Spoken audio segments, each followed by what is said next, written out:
They say national parks are America's greatest treasures, landscapes of quiet majesty and unspoiled peace, places where the soul is supposed to breathe again. But they don't tell you that these places can swallow you whole. My name is Caleb Harrison. I'm 42 years old. I've been RV camping for over a decade. What started as a way to escape city noise with my wife turned into something like a lifestyle, a devotion, really. There's something primal about setting up your own space in the woods with no one around for miles. You start to think the world shrinks down to you, the trees, and whatever you can cook on a fire. But last summer, I learned something about the world I never wanted to know. And the place I learned it in was one of the most beautiful places I'd ever seen. Yellowstone. We weren't new to the park. My wife, Lila, and I had been there 4 times before, always parking our Class C near Slough Creek or Pebble Creek, quieter spots than the big campgrounds. This time, though, we planned to stay deeper. We wanted the stillness. We wanted isolation. We got it. It was early July, the sun stayed up late, and the air had that high mountain sharpness that makes every sound travel just a bit farther than it should. We arrived at our chosen site late in the afternoon, off a dirt pull-off that was allowed for dispersed camping. No hookups, no neighbors, just forest and the outline of mountains behind it. Perfect. I remember how still the woods felt. Still in a way that made your ears work harder. You know that kind of quiet? Where you start hearing things you wouldn't notice in a city. The flutter of wings in the distance, the crunch of a beetle, the wind twisting leaves against each other. Lila was uneasy from the beginning. I could see it in the way she kept looking around. Not scared exactly, just watching. She said it felt like we were being observed. I laughed it off. Too many horror movies, I told her. She didn't argue, but she didn't smile either. That first night, it was too quiet to sleep. No owls, no crickets, no wolves howling in the distance like we'd sometimes heard on past trips. Just wind brushing over the RV like fingers. At 2:17 a.m., I woke up to a knocking sound. 3 knocks, not loud, not frantic, just measured, rhythmic, like someone tapping on a window to get your attention. I sat up, heart thudding, and listened. Lila stirred. I asked her if she heard it. She said yes. We waited. Nothing. I checked every window. I checked outside, flashlight in hand, circling the RV twice. The forest was black. Moonlight slid like silver over pine trunks and gravel. No footprints, no animals, nothing. Back inside, we tried to laugh it off. A branch maybe, expansion noises from the RV cooling down, but neither of us slept. The next morning, we decided to stay a second night. I don't know why. Part of me didn't want to give in to fear. Part of me didn't want to admit I was scared at all. We spent the day hiking the nearby trailheads, took some pictures of elk in the distance, ate lunch near a little creek. It felt almost normal, beautiful even. That night it started again, same time, same sound. 3 knocks. This time they came from the back of the RV. I jumped up and flung the door open, flashlight ready. Nothing. But the stillness was worse now. It wasn't just quiet, it felt held. Like the whole forest was holding its breath. I scanned the woods, no movement. But the light caught something low to the ground. Not eyes exactly, but something reflective. Gone as soon as I saw it. Maybe a trick. Maybe not. Back inside, Lila said we needed to leave. I agreed, but it was too late to drive safely. We agreed to leave at first light. That night, we kept the lights off, sat in silence, backs pressed to the wall, listening. At 3:04 a.m., the knocks came again. Not 3 this time. 6, then 7, then 5. They circled the RV. Tap, tap, tap, tap, tap. It didn't make sense. It was too coordinated, too deliberate. No animal does that. And then we heard the breathing. Low, wet, right outside the door. I reached for the hunting knife in the drawer. My hand was shaking so hard I dropped it. Lila didn't move. She just stared at the door like she expected it to explode inward. And then nothing.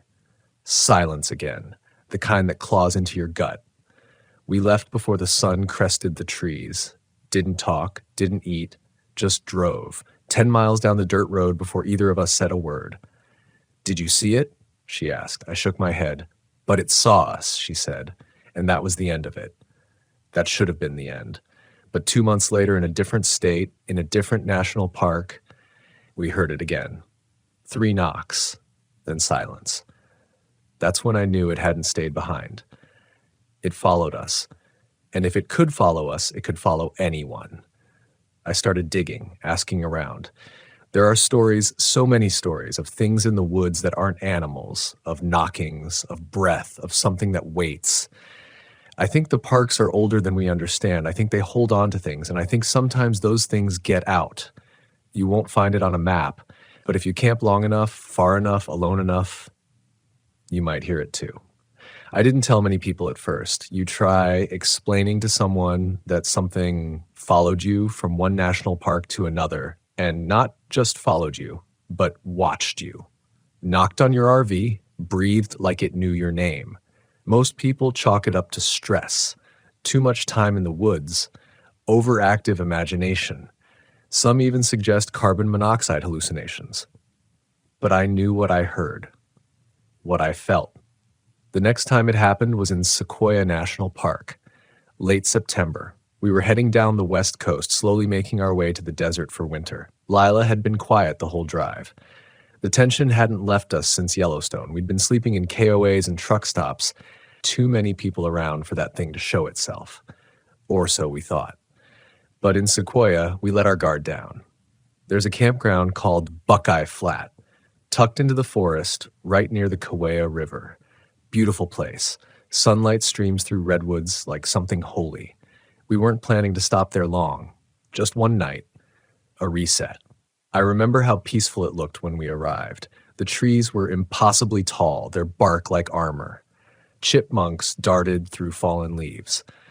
Other campers laughed somewhere nearby. Families, it sounded like. Kids chasing each other. For the first time in weeks, I felt normal. And that's exactly when it came back. It was a little after midnight. I was outside, just stretching my legs, walking the short gravel path toward the bathrooms. I didn't bring a flashlight. The moon was out, huge and bright, hanging low between the trees like it was watching too.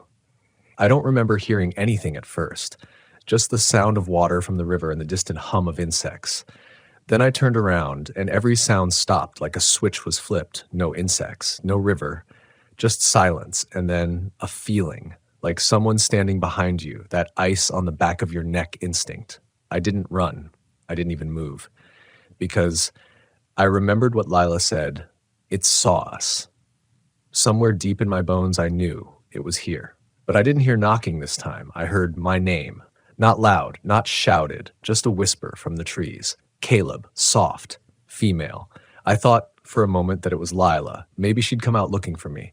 But when I turned again, no one was there.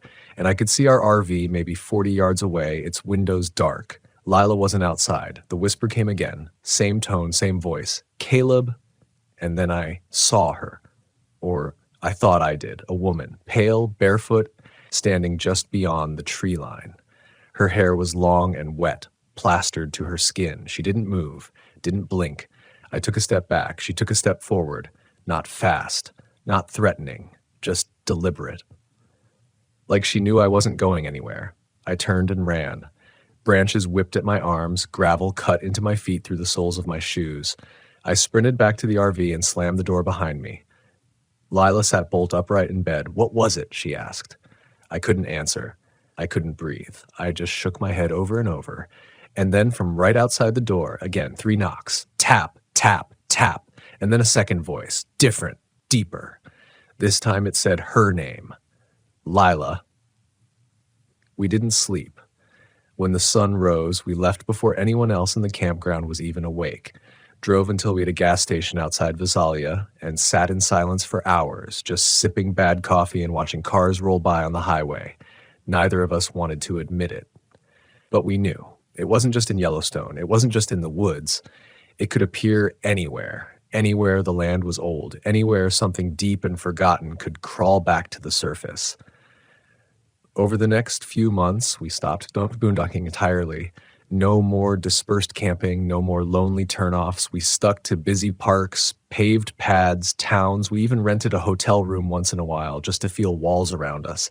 But even then, sometimes in the middle of the night, I'd hear the knock, just once, just a whisper against the frame, enough to make me sit up and stare into the dark, heart pounding. And Lila, she got quieter.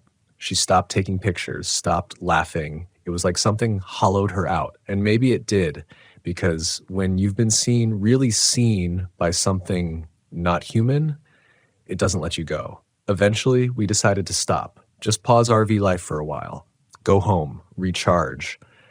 But home didn't feel like home anymore. We lived in an old house outside Missoula, trees in the backyard, big windows, a porch swing Lila used to sit on every morning with coffee, but after we got back, she never went out there again. And then came the night I woke up alone.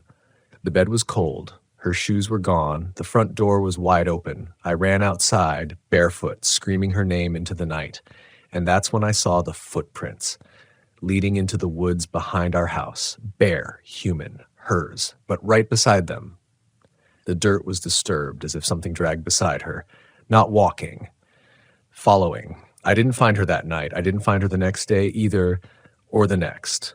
She was gone, vanished like mist, and the police, they chalked it up to depression, stress, voluntary disappearance, but I knew better, because 3 nights later, as I sat on the porch, I heard it again.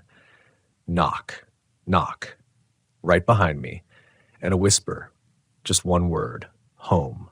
I didn't turn around, not right away, because something in me, some primal shaking part of my brain, knew if I looked, if I acknowledged it, it would be real, tangible, permanent.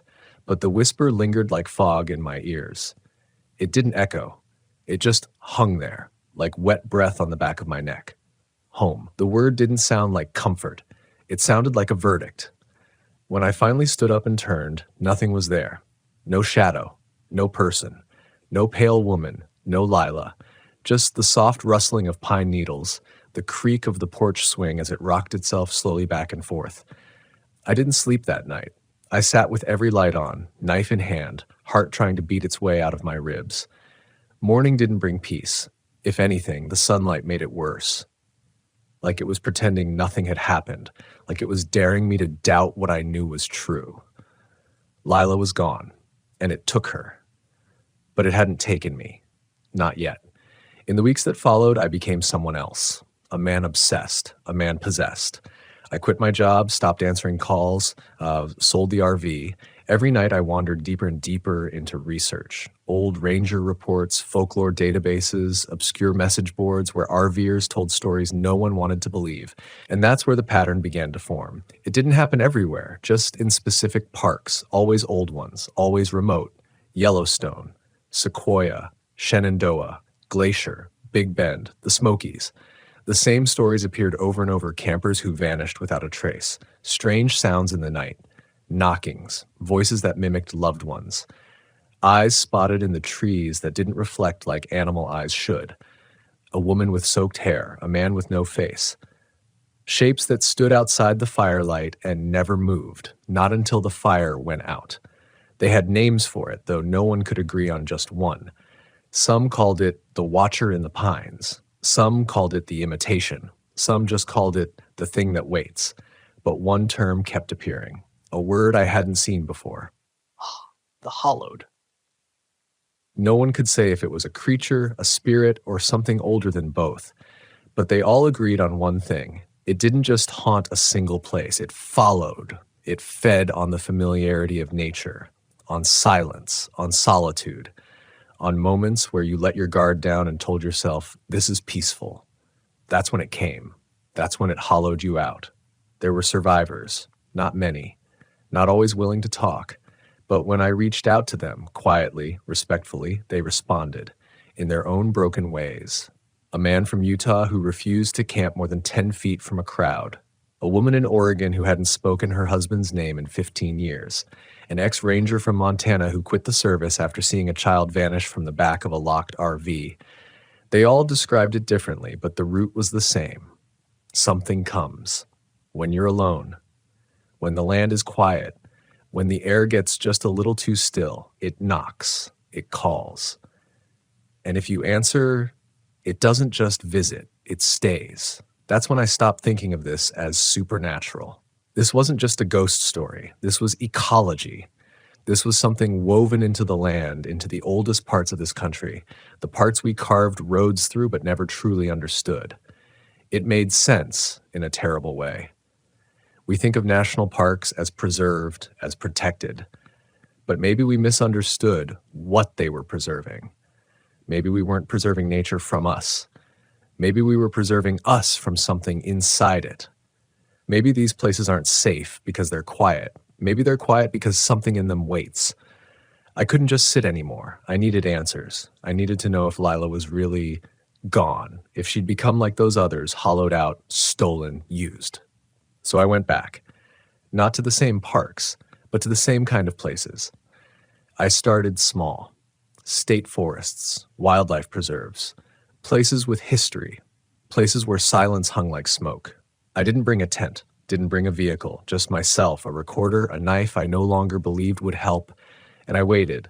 Sometimes nothing happened, but sometimes I felt it, that stillness, that pause, and then the knock, sometimes near, sometimes far. Sometimes the whisper came with it, and sometimes it spoke in Lila's voice, but I never answered. Not again, not after that night on the porch. I realized that was the rule. That's what it needed: permission, recognition, welcome. And I started to wonder how many people had given it unknowingly. How many campers out there, hearing a voice that sounds like their loved one saying, "Come here," had stepped into the dark. How many knocked back? I've been hunting it ever since. Not to kill it. I don't think you can. But to understand it, to warn others. Because this country is full of people like me. People who love the wild, who seek solitude, who believe that the quiet is safe, but it's not always. And if you hear it, the knock, the voice, the silence that feels held, you have to remember one thing: you're not alone, and you never were. The first time I saw it with my eyes, not shapes, not glimpses, but fully, I was in the Great Smoky Mountains. It had been 9 months since Lila disappeared. I was camped in a primitive site way off the main drag, somewhere near Nolan Creek. I hadn't planned to go that far in, but something pulled me there. A string of foggy mornings, the quiet in the trees that felt just too clean, too curated. The kind of silence that feels like someone prepared it for you. I'd made a small camp, no fire, just a tarp lean-to and a little radio that never worked. Around midnight, I heard the familiar rhythm, 3 knocks. But this time, I didn't freeze. I stood. I stepped out into the clearing, flashlight off, and I waited. There was movement in the trees, subtle at first, not footsteps, something slower, like a ripple. Like the woods themselves were drawing closer. I thought about running. I thought about screaming, but neither would help. I knew that now. So I called out, "I know you're there." Silence, then a whisper, "Caleb?" But this time, it wasn't just Lila's voice. It was mine too, layered, echoed, as if the woods themselves were speaking with 100 mouths, all saying the same thing: "Come." And then it stepped into the moonlight. No more hiding. It stood upright, human-shaped, but wrong in every detail. Its body looked like bark twisted into bone, not quite tree, not quite man. Its face was a void, smooth, blank, like it wore nothing but the memory of a face. But the worst part was its chest, there pressed against its ribs from the inside, a face, not carved, alive. It was Lila's, eyes closed, mouth moving in a slow, soundless scream. She was in it, trapped. The thing stood across the clearing from me, breathing in slow, rattling bursts, not like lungs, more like wind moving through dead branches. And I knew then she hadn't died, not in the way I thought. She'd been absorbed, consumed, or maybe repurposed, used to lure, used to mock, used to replace. I took one step forward. It didn't move. Another step.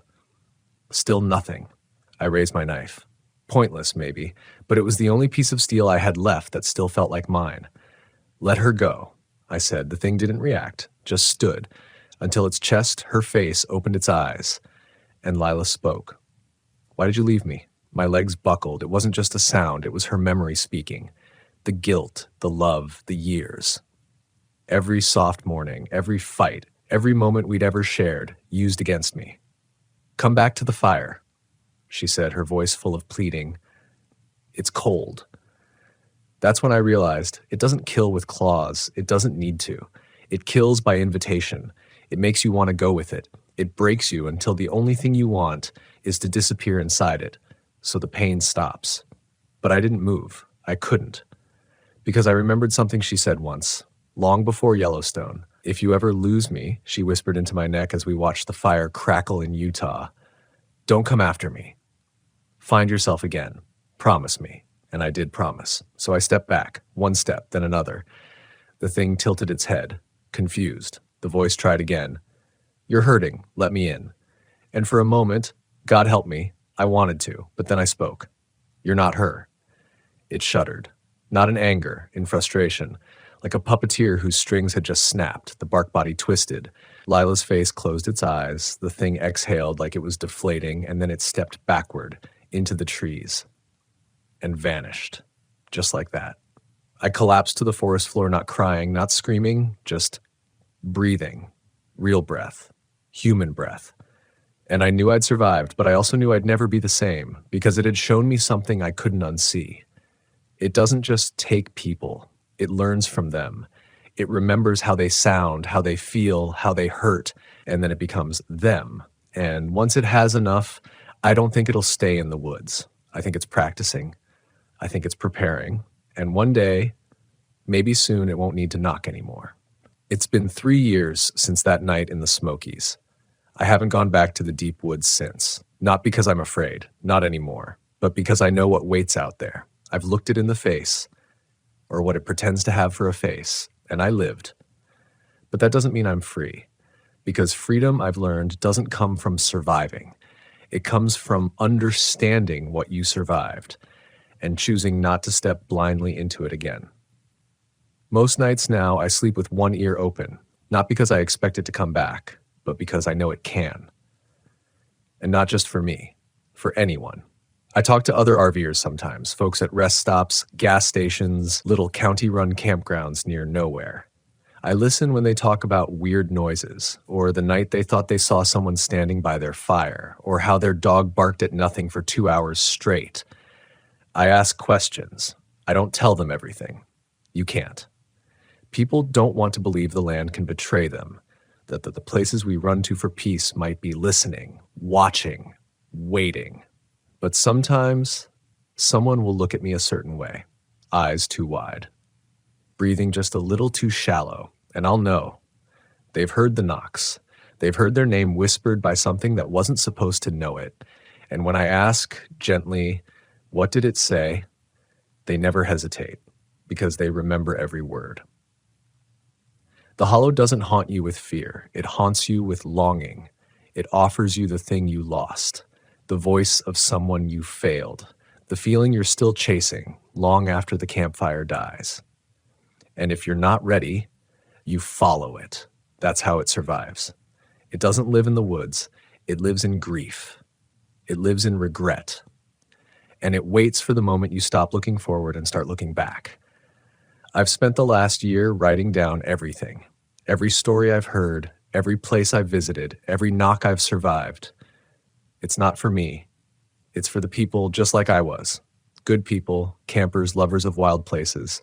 People who want to feel alive again, out where the air is clean and the sky is wide. People who don't know what waits in the stillness. If you're reading this or hearing it somehow, let me tell you what I wish someone told me. There's a reason some places feel too quiet. There's a reason some campsites are always empty, even though the view is perfect. There's a reason your dog growled at the tree line all night long, and there's a reason you woke up at 3 or 4 a.m., heart pounding, not sure why. Trust that feeling. Don't second guess it. Because it's not just a trick of the light, it's not the wind, and it's not your imagination. Something's out there, something ancient, something intelligent, something patient. And once it sees you, really sees you, it doesn't forget, ever. It remembers your name. It learns your memories. It mimics your voice. And one night, while you're parked just a little too far from the trail, just a little too far from the last ranger outpost, it will knock. Not hard, not loud, just 3 soft taps, and a voice you love will call out, "It's me." That's your test. You're lying in the dirt. You answer, and it comes in. You stay quiet, and maybe it moves on. But either way, you're never quite the same again, because fear doesn't live in the dark. Fear lives in the almost footsteps, the almost words, the almost face you saw just before the firelight died, the fear that something knows you better than you know yourself and is just waiting for the right night to remind you. People always ask why I keep camping, why I still live in the RV, still roam between parks and forests and desolate little patches of nowhere. The truth is, I'm not running. I'm watching, because something's moving. The stories are spreading. The knocks are being heard more often, not just in the woods, but in suburbs, at hotels, at cabins on the edge of town. The hollowed is growing bolder. I don't think it's tied to the parks anymore. I think the parks were just the beginning.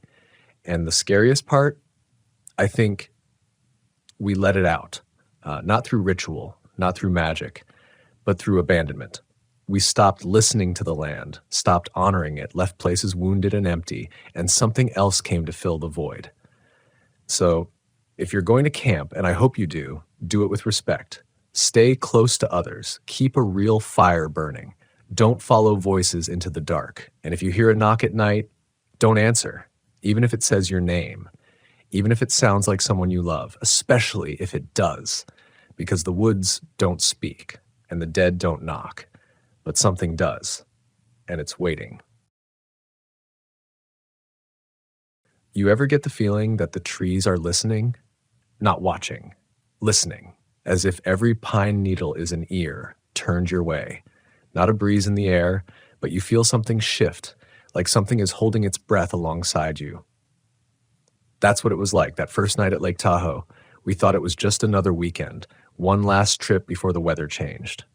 I was 34, married but alone that weekend. My wife had stayed back, work deadline. She was the sensible one. Me? I still clung to that old need to chase freedom, to go somewhere where I could hear silence louder than any city siren. So when my buddy Troy texted, "One last Tahoe trip, pines, beers, stories, ooh-in," I didn't even think about it. I just packed up the RV, topped off the gas, and told myself I needed this.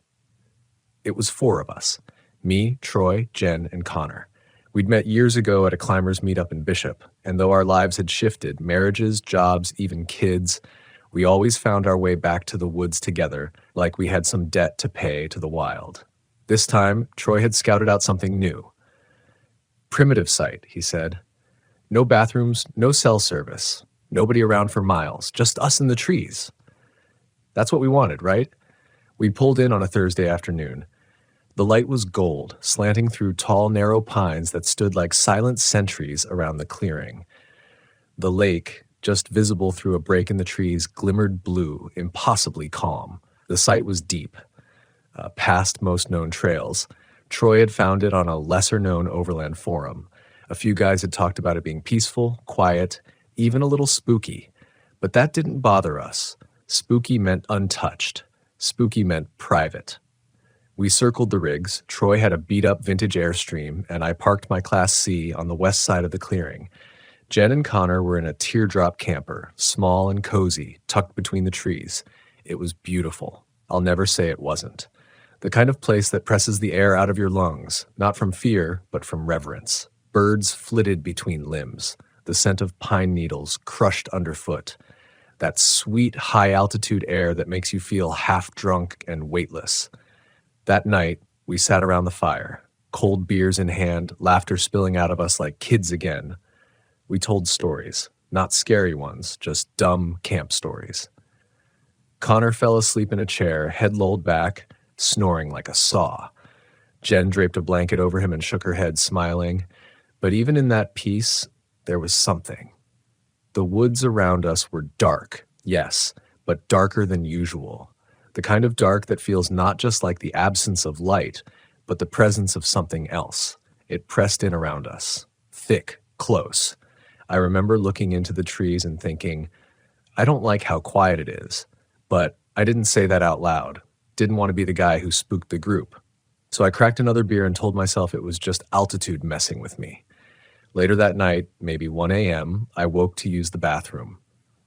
The fire had burned to ash, and the clearing was dead quiet.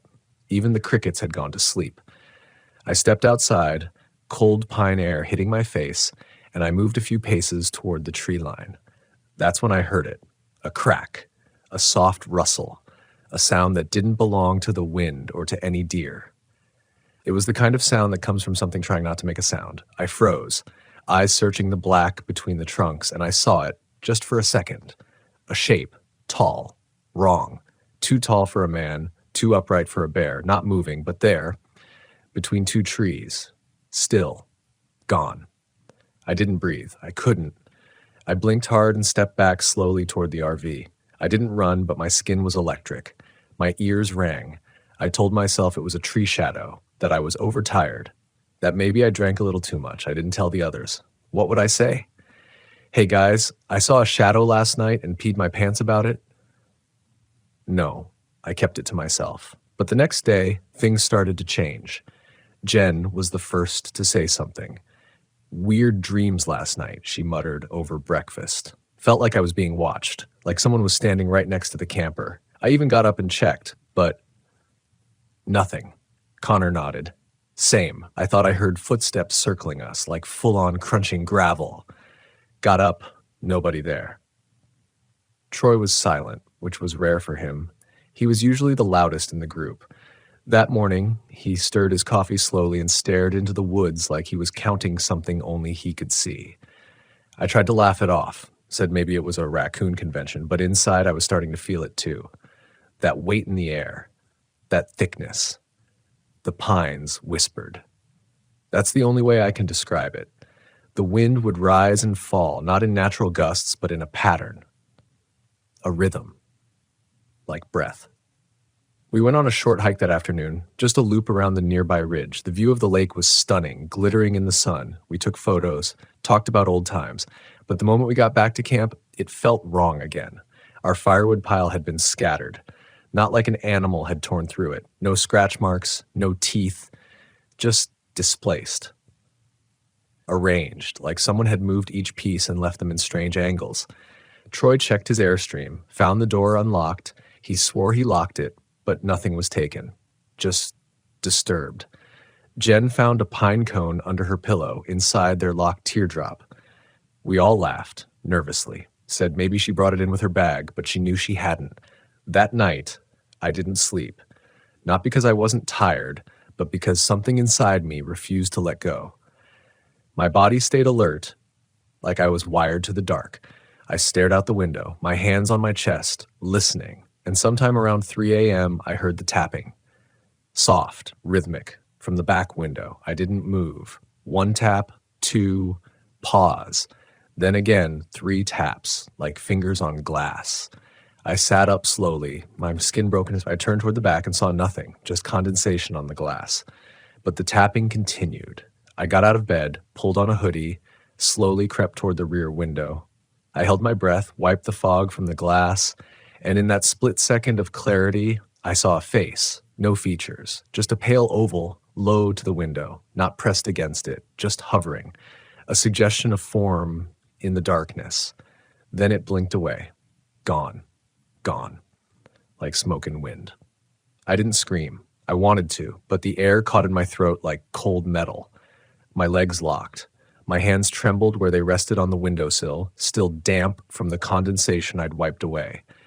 The face, that thing, hadn't made a sound. No growl, no whisper, no hiss, just stillness, as if it had been waiting for me to see it. I stepped back slowly, afraid that even the creak of my bones might call it back. I reached for the drawer under the bed, pulled out the dull camp knife I kept there, and sat down on the edge of the mattress, breathing hard and shallow. I don't remember falling asleep, just that when I woke, the sunlight was already cutting long shadows across the trees, and my shirt was stuck to me with sweat. I didn't tell the others, not because I didn't believe it happened, but because I did, and saying it out loud would have made it too real. Instead, I pretended to be tired, faked a headache. Jen noticed I was off but didn't push. Connor made coffee and started packing up his fishing gear. Troy, though, he was different. He hadn't come out of the Airstream, That was unlike him. He was always the first to rise, usually banging around in the ice chest, burning bacon, or playing some classic rock on the Bluetooth speaker. But that morning, his rig was silent. I walked over and knocked gently. No answer. I knocked again. Harder. Harder. Finally, the door creaked open from the inside. Troy stood there, barefoot, eyes bloodshot, his flannel hung crooked off one shoulder like he'd gotten dressed in the dark. He looked hollowed out. "You okay?" I asked. He didn't speak for a moment, just stared over my shoulder at the tree line. Then finally, "Did you see it too?" I froze. He didn't wait for me to answer. Just turned, walked back inside, and sat on the built-in couch like he'd already given up. That was the moment I stopped pretending this was a joke, or a dream, or some mix of nerves and campfire stories. Something was wrong, and not just out there in the trees, but inside us, like it had seeped in overnight.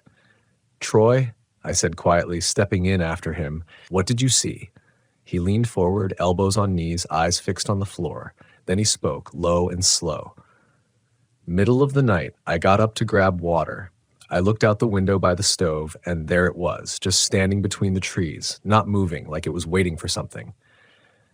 He rubbed his eyes. I turned off the lights, ducked down, sat there for hours. Every time I peeked, it hadn't moved, but I could feel it watching. We sat in silence. Nothing to say, really. What could we say? I left him there, eventually. Jen and Connor were arguing quietly about whether to hike the ridge again or stay close to camp. I joined them, trying to act normal, but it didn't feel right. Everything felt off. The air, the light, even the birds had gone silent again. Around noon, we split up.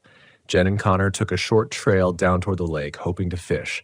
I stayed behind with Troy, who hadn't said another word since that morning. He just sat in a camp chair, facing the trees, not blinking much. I tried to read, to distract myself, but every sound snapped my head up. Every flicker of movement made me grip the knife in my hoodie pocket. Then something happened that still doesn't make sense. The wind picked up, but only on one side of the clearing. The trees to the west began to sway and whisper, their needles hissing like dry sand. But to the east, stillness. Total silence, like the forest was split in half by some invisible force. Troy stood up suddenly. "It's coming back," he said. I looked at him. "What?" He didn't answer, just started walking toward the western edge of the clearing, slow and steady like a sleepwalker. I followed him, calling his name. "Troy, stop, man. You're freaking me out." He kept walking until he reached the first line of trees. Then he stopped, not at the edge, but halfway into the shadows, and he pointed. I followed his finger. At first, I saw nothing, just trunks and branches and the shimmer of heat haze. But then something moved, low, fast, between the trunks, too quick to see clearly, but big, bigger than any animal I've seen in the wild. Not just fast, but smooth, like it didn't touch the ground. Troy whispered, "It wants us to go deeper." I grabbed his arm. "No, back to camp. Now." He didn't resist, just let me pull him backward, his feet dragging slightly. When we returned, Jen and Connor were back too. Something had spooked them on the trail. They said they heard voices in the woods. Children's voices, laughing. But there was no one else out there. We didn't eat dinner that night. We didn't drink. We sat together in the clearing like a jury waiting on a verdict, fire burning low, eyes darting to the trees every few seconds. The feeling wasn't just fear anymore. It was anticipation, like something was waiting for a door to open.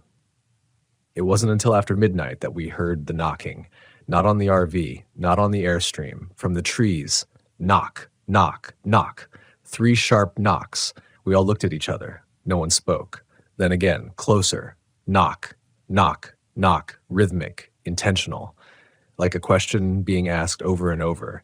We stood slowly. Jen grabbed Connor's hand. I looked at Troy. He was already holding the hatchet he kept near the firewood. Then a voice from the dark. A man's voice, but strange, hollow. "Is someone there?" My blood went cold. It wasn't the words, it was the tone, like someone who already knew we were there, like someone mocking a memory of being human. Connor called out, "Who's there?" Silence. Then laughter, not loud, not manic, but soft, measured, a single chuckle, then nothing. We didn't sleep that night, none of us. We huddled inside my RV, all four of us, weapons in hand, jumping at every sound. The wind rose and fell, the trees creaked and groaned, but nothing approached. Still, we knew it was out there, waiting. When the sun rose, it felt wrong, like an imitation of daylight. The sky was bright, but the fear didn't leave. It just shifted, got heavier. We made a decision we'd leave. Not later. Now. But the forest had other plans. It should have been simple. Turn the keys, pull out, drive. But nothing worked the way it was supposed to. The forest didn't want us to leave. First, it was my RV. I climbed into the driver's seat and turned the key. The engine clicked once, then silence. I tried again. Click, click, dead. No way, I muttered. Battery was fine. I just ran the generator yesterday. I checked under the hood. Nothing looked off. The terminals were clean, no loose wires. Jen tried the teardrop next. Nothing. Their battery was drained too, like it had been running all night, but the interior lights hadn't been on. Troy's Airstream was the last hope. He cranked the engine. It coughed, sputtered, then died. Fuel line? He said, confused. But I filled it in trucky. We stood in the center of the clearing, the sunlight barely warming our faces, and we realized we were stuck. All three vehicles had failed. Jen was the first to say it out loud. It doesn't want us to go. Connor snapped. That's not real. Things don't want or not want. It's a mechanical problem. But he didn't sound convinced. I looked around the perimeter of the camp. The trees seemed closer. Not physically, but visually, as if the branches leaned in just a little more than yesterday, as if the pines were gathering. We agreed to hike out. The trail we'd come in on wasn't long, maybe 5 miles to the service road where we'd get cell reception and flag someone down. We packed fast, minimal gear, food, water, emergency radio, a flare. Jen wanted to leave a note in case someone came by, but as she was taping it to the RV's door, she stopped. What's wrong? I asked. She pointed to the ground. Footprints. Bare feet. Small. Child-sized. Leading up to the door and back into the trees. Not from any of us. Are you serious? Connor muttered, already pale. No one spoke after that. We started the hike in silence. The wind had picked up again, but it didn't cool the sweat on my back. It carried a smell instead. Faint, bitter, like rotting pine needles and wet ash. About a mile in, the trail twisted, and that's when we saw it. A ribbon, tied to a branch, faded red, fluttering slightly. The problem? We had already passed that ribbon on our way out. I remembered it. Jen had pointed it out that first day. She said it reminded her of a movie where a girl marked her path. But now, it was ahead of us again. Connor stopped in his tracks. No way. We've been going in a straight line. Troy stepped forward, yanked the ribbon off the branch. Let's mark where we are. If we pass this again, we'll know. We moved faster now, hearts hammering, feet pounding the dirt, eyes wide, paranoid. The trail felt unfamiliar, like it was changing with every step. Then came the smell, stronger now, like burnt plastic and damp soil. It rolled in waves, coating our tongues. I gagged. Jen suddenly froze. There's something in the trees. We looked at first, nothing. Then motion, not one shape, several. Low to the ground, but fast, moving between trunks in impossible angles, crawling, almost slithering. Their movements didn't make sense. No rhythm, no sound, just speed. We bolted, all of us. We ran like animals, ducking branches, feet skidding on rocks, panic surging through every limb. We didn't talk, didn't look back, just ran. Until we burst into a small clearing we didn't recognize. A hollow surrounded by thick pine, the ground covered in moss and stones, and there it was again.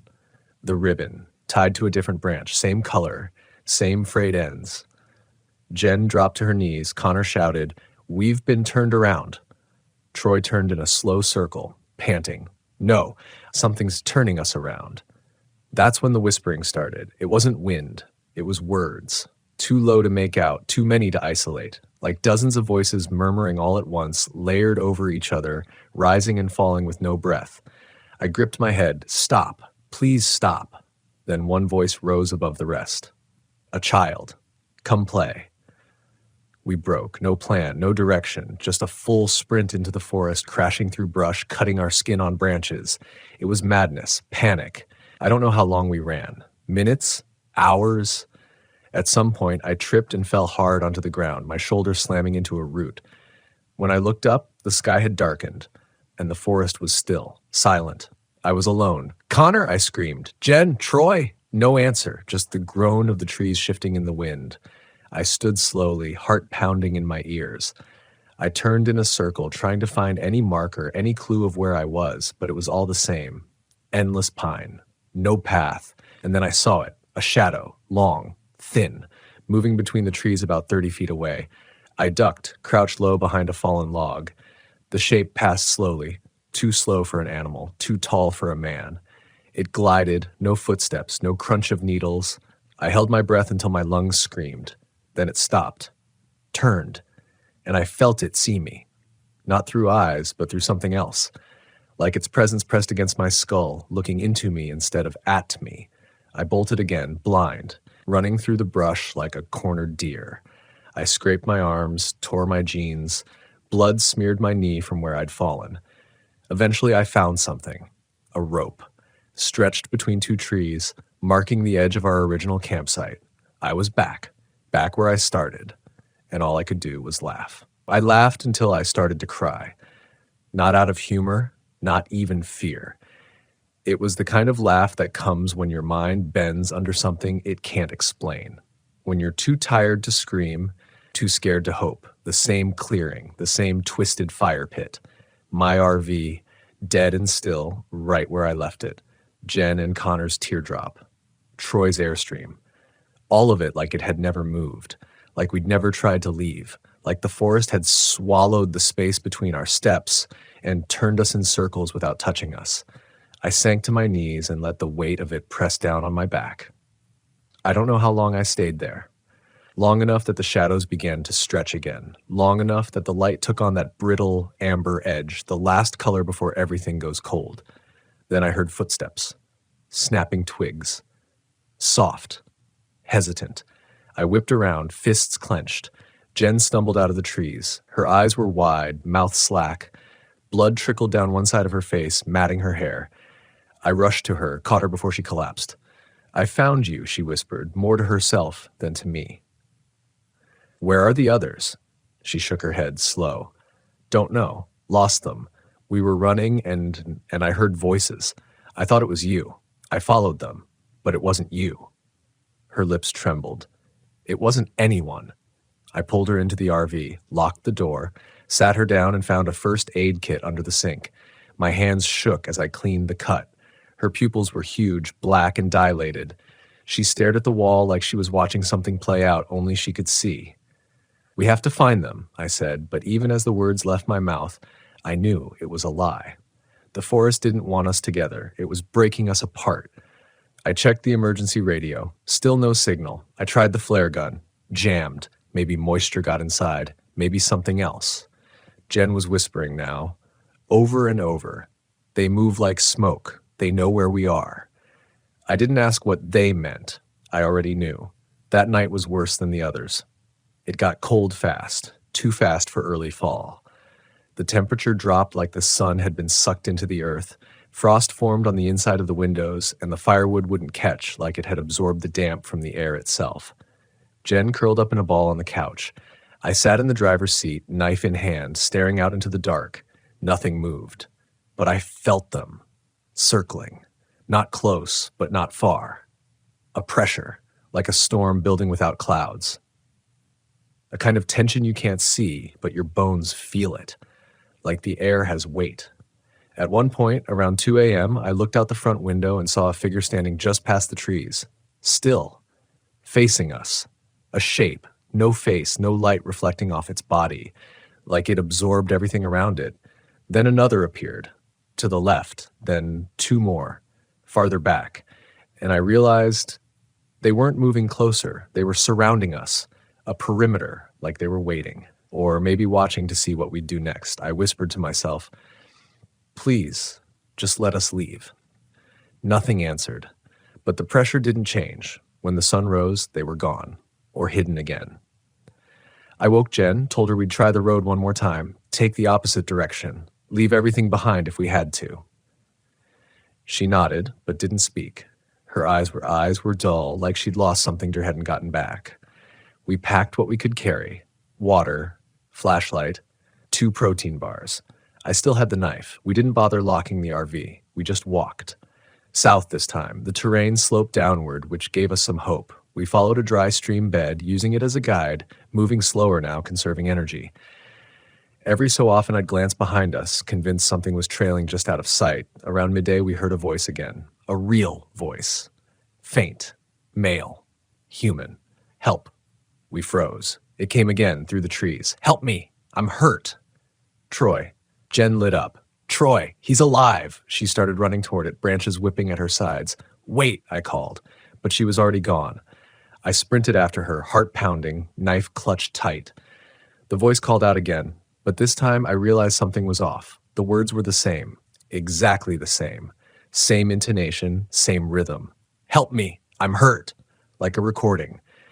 Jen vanished over a ridge, and when I crested it, she was gone. The forest opened up into a strange circle. Trees growing in a perfect ring, their trunks warped inward, leaning like they'd been drawn to some invisible center. No sign of her, just silence, and the smell. That same bitter, burnt plastic rot that soaked into the back of my throat. I stepped into the ring slowly, my ears buzzing. The wind died completely. Not a leaf stirred, no birds, no insects, nothing. And then I saw it. At the center of the circle, a figure, facing away from me. Still. Pale. Not Troy. Not Jen. Not human. Its limbs were too long. Its neck stretched like it had been pulled. Its fingers, if that's what they were, dragged on the forest floor like icicles of bone. It moved. Not fast. Just enough. A slow tilt of the head, like it had heard me think. I stepped back. The earth beneath my feet crunched, not with leaves, but with bones. Tiny, scattered, clean. Then it spoke, in Jen's voice. Help me. I turned and ran. I ran like my life depended on it. Because it did. Not in the normal way. Not like running from a bear or a falling rock. This was different. This thing behind me, it wasn't chasing with legs. It chased with presence. The further I ran, the more the forest bent around me. Paths that didn't lead anywhere. Branches reaching across open space. Rocks that hadn't been there seconds before. It was like running through a dream designed to keep you dreaming. A maze you only think you understand. I don't know how I got back to camp. I don't remember the steps. 1 minute, I was deep in the trees, lungs burning. The next, I was standing in the clearing again, my RV just ahead, my hands bloodied from gripping the knife too tight. The vehicles hadn't moved. Jen was gone. So was Troy. So was Connor. Just me. Alone. The sun was dipping low again. Already, like time itself was collapsing. Like the forest had decided I didn't need a full day. Just moments, stretched out long enough to feel dread between each heartbeat. That night, I stayed in the RV, didn't move, didn't sleep.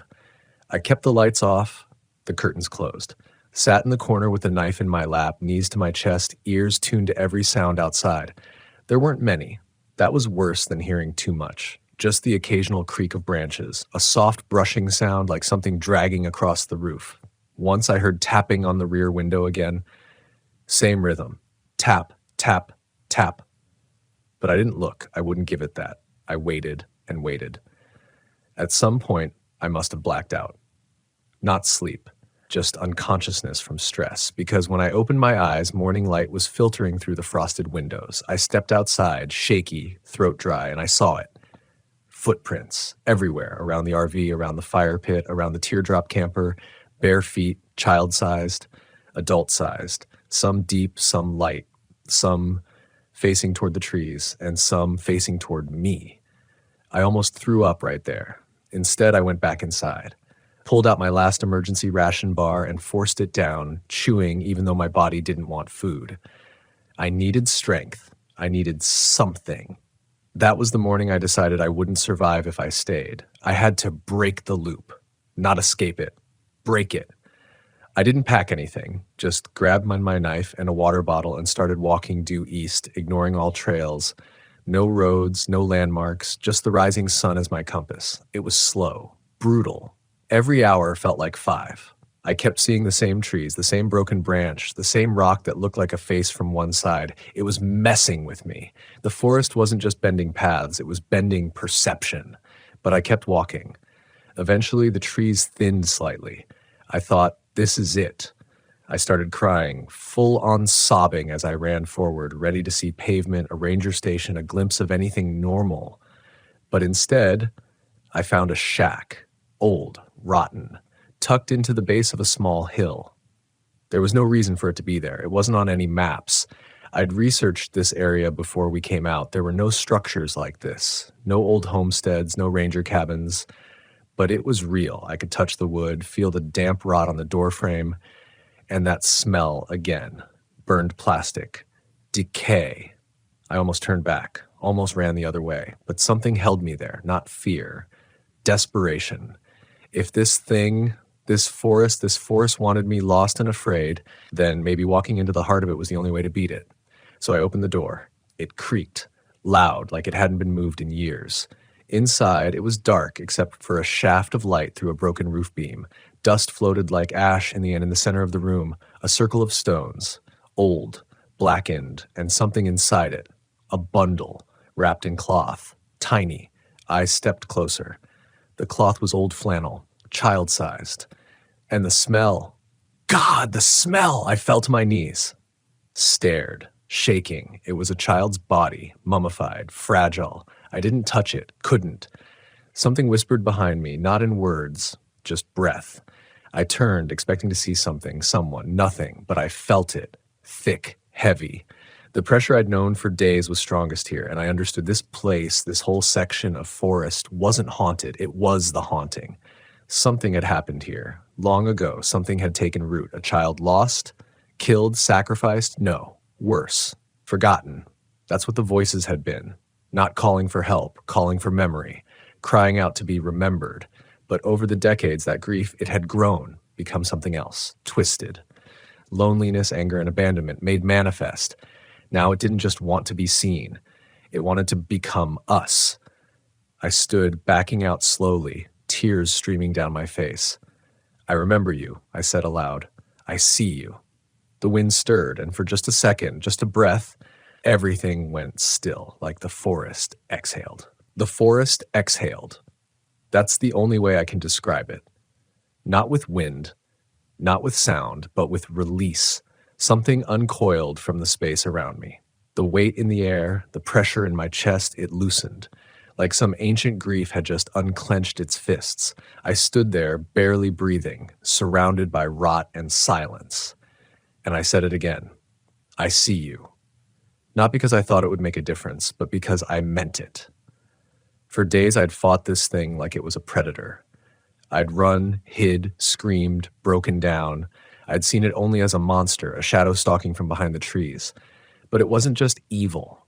It was grief, loneliness, a memory turned inside out, the child-sized shape in the flannel, the voices, the illusions. They weren't tricks, they were echoes. This place had become a wound in the earth, and wounds don't heal when they're ignored. They fester. They reach. I backed out of the shack slowly, never turning my back. The sun outside was filtered through clouds now, muted, dull, but real. I didn't run. Not this time. I walked, calm, steady, and the forest didn't stop me.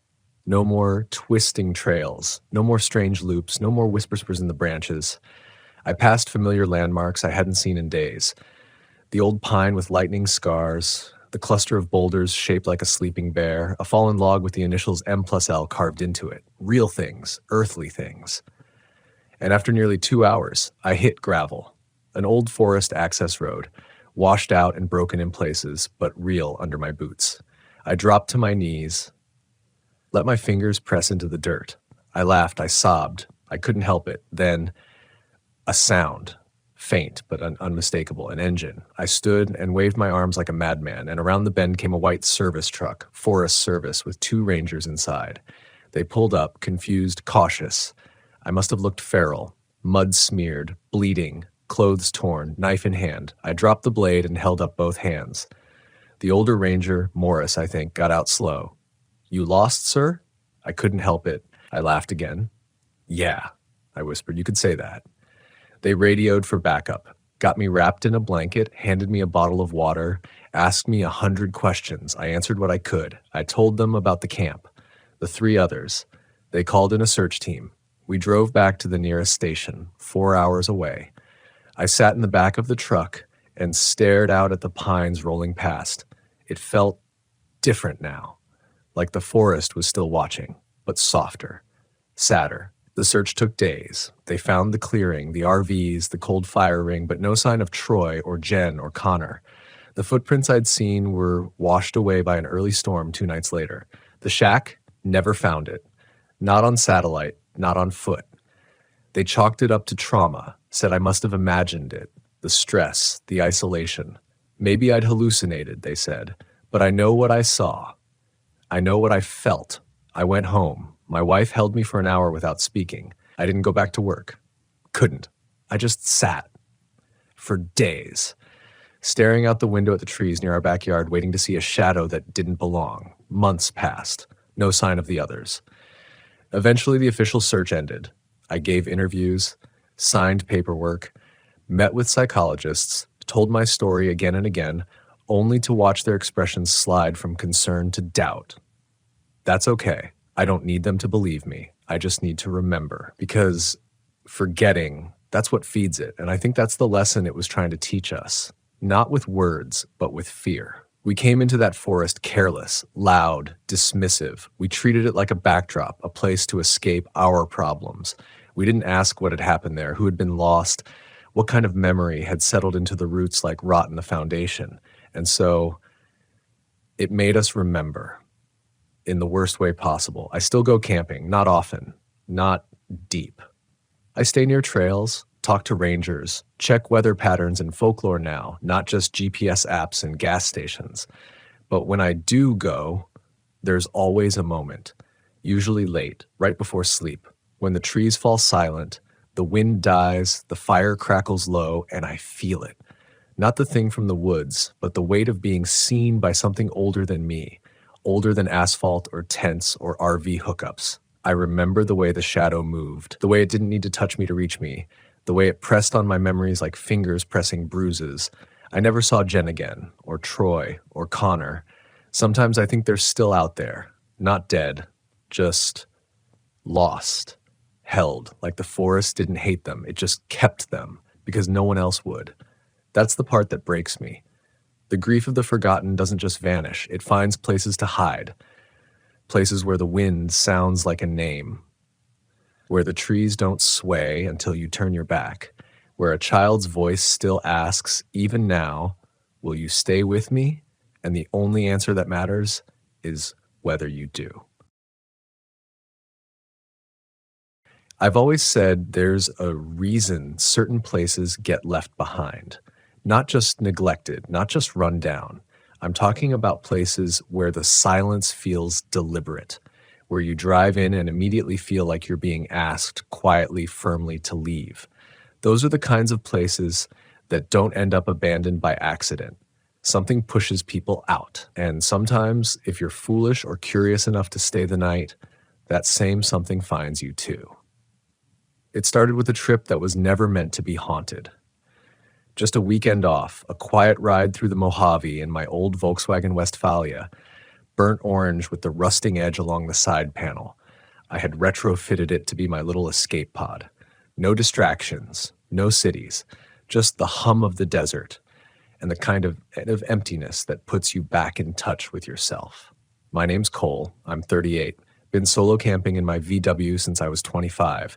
Some people fish or drink when they need to reset. I drive until the road disappears. Usually it works. But that weekend, something was off even before I left. My dog, Juno, a blue heeler who's followed me into every canyon, wouldn't get in the van. Just stood there, staring at it, hackles raised. I chalked it up to the vet visit she'd had earlier that week. Old girl was just anxious, I told myself. I loaded up her bed, her food, and eventually coaxed her in with a treat. But even as we pulled onto the highway, she wouldn't lie down. She just stood behind my seat, ears twitching, staring at the road like she expected it to move under us. By the time we hit Nevada, the sun was smearing gold across the horizon, and the air had that still, vibrating heat that seems to rise out of the asphalt. I hadn't picked a campsite. I like it that way. Just drive, follow instinct, pull off where the land tells you to. That night, the land brought me to a hand-painted sign leaning against a rusted fence post. It just said, Lone Pine RV Park, 2 miles. There was something about the paint, faded red, the kind that looked sun-scabbed, that gave me pause. I slowed the van. Juno let out a low growl. Not a bark, not even a whine. Just a steady rumble like something deep inside her didn't like what she smelled. But 2 miles?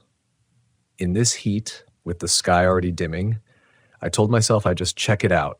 If it looked bad, I'd turn around and keep driving through the night. That's the first lie I told myself. The road off the highway wasn't paved, just dirt deep ridged from rains and tire grooves, flanked by brittle desert brush and silence. No birds, no coyotes, just the sound of my tires crunching gravel. As we crested a shallow hill, the RV park came into view. At least, what was left of it. There must have been 30 pads, all in a half-moon formation around what had once been a central lodge. You know the kind. Little office store hybrid where you check in and maybe buy ice or firewood. But this one was collapsing in on itself. The roof had caved. One side was charred black, fire damage, maybe years old. The sign out front still hung crooked from 2 chains, barely legible. But what got me was the trailers. Still there, still parked. Most were sun-bleached white, with streaks of rust along the doors and seams. Some had windows smashed out. Others were just barely open, like someone had left in a hurry. One had kids' shoes lined up on the steps, covered in dust. Nobody leaves like that unless they're scared. I should have turned around. I know that now. But the air was cooling. The desert wind had picked up, that warm breath of twilight pushing dust across the flats. It felt like standing in the lungs of something asleep. I pulled the VW into one of the outer pads, as far from the ruined lodge as I could. Juno still wouldn't leave the van, just paced in the back, occasionally whining, her eyes never leaving the empty trailers. I got out, stretched, shook off the unease, walked a slow perimeter.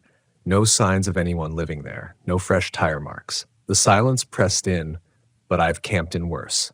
Still, I didn't build a fire that night. Didn't crack open a beer or put on music. I just sat in the van, door cracked, eyes on the ruins. There's a sound the desert makes when it wants you to listen, a kind of anti-sound, like everything's holding its breath. I started to feel that stillness around 11 p.m. That's when I heard the knock. 3 taps. Slow, hollow, not loud, just deliberate. I thought it was the wind at first. Maybe a branch hitting the van. But there were no trees, nothing but dirt and sky. I froze, waited. Then I heard it again. 3 knocks, this time on the passenger side. Juno growled, louder now, and pressed herself against the front seats, her gaze fixed on the empty field beside us. I leaned over, flicked on the high beams. Nothing. Just dust and a half-torn tarp blowing against one of the old trailers. I told myself it was that. Had to be. Tarp, wind, rusted metal. Trick of acoustics. But I didn't sleep. I lay in the bed fully clothed, staring at the ceiling of my VW, listening. The knocks didn't return. But something else did. A sound I will never forget. Children laughing. Distant, but clear. High-pitched and playful, echoing faintly across the lot like they were playing hide-and-seek behind those dead trailers. I sat up, heart-pounding, and stared out the window. Nothing. But Juno? She was pressed so low to the floor she was almost under the bed, whimpering now. And that dog. She's chased off bears, rattlers, even a drunk who tried to break into my van in New Mexico. She doesn't scare easy. But that night, she was terrified, and so was I. I wanted to believe it was a trick of memory, some echo from a nearby town, maybe a late-night radio station carried on the wind. That kind of rationalizing gets louder when fear starts to set in. But deep down, I knew what I'd heard. There was no radio, no town for miles, just me, Juno, and a field of dead trailers that should have been silent. Still, I sat there for hours, clutching my flashlight like it was going to do anything if those laughs came closer.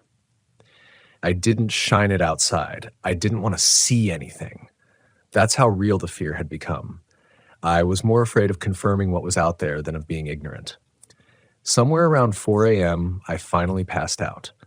Not because I felt safe, but because my body gave up the fight. Just short stretches of sleep, jerking awake at every creak or gust.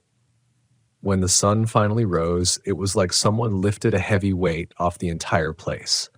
The tension broke just enough to let in light and air. And as the first rays slid across the cracked windows of the trailers, I noticed something I hadn't seen the night before. Footprints. Tiny ones. Too small for adults, too spaced out to belong to animals. They wound through the dust like kids had been playing, dancing between trailers, circling my van. And not old prints either. The wind hadn't covered them. No sand blown into the impressions. These were fresh. I opened the door slowly. Juno didn't follow. She wouldn't even look at me. Just curled into the tightest ball I've ever seen her make, trembling. I stepped out and followed the prints. They led from the trailer with the children's shoes, past the front of my van, around the back, then vanished near the edge of the lot, right where the gravel gave way to hard-packed desert. I didn't follow them beyond that point. Instead, I did what any idiot would do. I stayed. I don't know why. Pride, maybe. Stubbornness. Or maybe I just couldn't shake the feeling that something here wanted me to understand it. Not run from it. Not yet. So I made coffee, sat in the front seat, windows cracked, just listening to the morning. And that's when I saw her, a girl, 8, maybe 9 years old, standing between two trailers, half in shadow, hair long and tangled. She wore a pink hoodie, stained and sun-bleached. Her face was turned away from me, completely still. I blinked, and she was gone. I got out of the van and ran to the spot. Nothing. Just silence. I looked behind the trailers, nothing but dry dirt and a couple of broken lawn chairs half buried in sand. But right where she'd stood, I saw something that didn't belong. A plastic hairbrush. Bright blue. Fresh. I picked it up without thinking, then immediately dropped it. It was warm, like someone had just held it in their hand. Not warmed by the sun, body warmth. The instinct to leave finally overpowered my curiosity. I got Juno into the front seat, had to carry her, she was so stiff with fear, and started the van. Threw it into gear and didn't even check my side mirrors as I pulled out. I drove straight toward the dirt road that led back to the highway. But halfway up that rise, the same slope I'd come down the night before, the van jerked, then died. No sputter, no warning, just dead. I tried to start it again. Nothing. Lights wouldn't come on. Dash was dark. It was like someone had cut the battery right out. I sat there stunned. My van had never done this before. I'd replaced the alternator and battery less than a month ago. Everything had been checked and triple-checked. Juno started whining again, crawled into the passenger footwell, head tucked under the dash. I tried the ignition one more time. A single click, then silence. And then from behind me, laughter. Same as before. Children. Closer this time. Circling. I felt the blood drain from my face. Reached into the glove box for my old hunting knife. I hadn't carried a gun in years, but that blade had never left my van. I turned to look behind me, through the back window. Nothing. But the laughter didn't stop. It moved. Right to left. Then behind again. And then soft voices, whispering. Like a game of telephone. Too quiet to make out words. Just breathy syllables that pressed against the inside of my skull like an itch I couldn't scratch. That's when I saw movement in the mirrors. Shapes. Low to the ground, darting between the trailers like animals, only they were upright, standing, and too fast. I jumped out of the van, knife in hand, heart thundering, yelled out, "Who's there?" My voice cracked. It sounded weak, pathetic. Silence followed. Then, from the direction of the lodge, I heard the creak of a door opening. One of those long, slow groans that sets your nerves on edge. I turned and saw for the first time that the lodge, half burned and sagging, had a back door I hadn't noticed, and it was swinging open. I didn't want to go in. Every cell in my body screamed not to. But something was pulling me, not literally, but emotionally, like I needed to see what was inside, as if the key to understanding this place, these voices, these shadows, was waiting inside that rotting building. So I walked, step by step. The air around me felt heavier the closer I got, like walking underwater. The shadows inside the lodge didn't move with the sun. They were static, dense. I stepped through the threshold, and it was like crossing into a different world. The air was cold, not desert cool, but refrigerated. The walls were scorched black, but something had been scratched into them. Dozens of names, tiny, uneven handwriting, children's names, first names only, and dates. Most of them from the 1980s, a few from the early 2000s. One had today's date. My breath caught. I scanned the walls. My fingers started trembling. There, beneath a jagged scar in the wood paneling, was a fresh carving. Cole, Rue 7, 1725. My name, today's date. The knife dropped from my hand. I stumbled back. My legs almost gave out beneath me, and I had to brace myself on the wall, on that wall, the same one etched with names and dates, and now impossibly mine among them. I could feel the heat in my cheeks, a sick burn rising up from my gut like I was about to vomit, even though the room was still ice cold. My fingers traced the edge of the carving, hoping it was old, maybe someone else with the same name. But no. The cuts were raw, sharp. No dust in the grooves, just clean, exposed wood, freshly gouged. I backed away. The door behind me was still open, sunlight slashing across the warped floorboards, dust drifting like ash through the beam. I wanted to run. God, I wanted to run. But something had shifted. The moment I saw that name, my name, it stopped being about fear. It became personal. I needed to know what this place was, what it wanted from me. I turned toward the center of the lodge, stepping deeper into the building. The floor creaked, and somewhere above me, a beam cracked with age. I passed what remained of the old counter, half-melted plastic, a faded welcome mat stuck in place by ash and grime. Behind it, there was a door, barely hanging from its hinges. I pushed it open and found a narrow hallway leading toward what must have been storage or back offices. The air grew heavier the farther in I went, less like oxygen, more like damp cloth pressed against my lungs. That's when I heard them again. Whispers, but not from behind me this time, from inside. Ahead, in the last room at the end of the hall, I could hear soft voices rising and falling, overlapping like waves, some high and childlike, others lower, older, muttering. I should have left. I almost did. But I reached the end of the hallway and looked in, and I saw something. People. No, figures. Dozens of them, all standing in silence facing the far wall. No faces, just shapes, shadows in human form, dense and unmoving. They weren't solid, not quite, more like thick smudges on reality, some tall, some small. Children and adults standing shoulder to shoulder. Facing what? I stepped into the room, and as soon as I did, the whispering stopped. Every figure turned in unison. Not fast, not dramatic, just slow, icy. They turned toward me, and though they had no eyes, I could feel their gaze settle on me. It was like being watched by a room full of graves. And then they parted, without sound, without instruction. A slow ripple as the figures stepped aside, revealing something on the far wall. A window. Only it wasn't a window to the outside. There was no light, just a flickering image like a screen. And on that screen was me, sitting in my van, last night, knife in hand. Juno whimpering. The image flickered. Changed.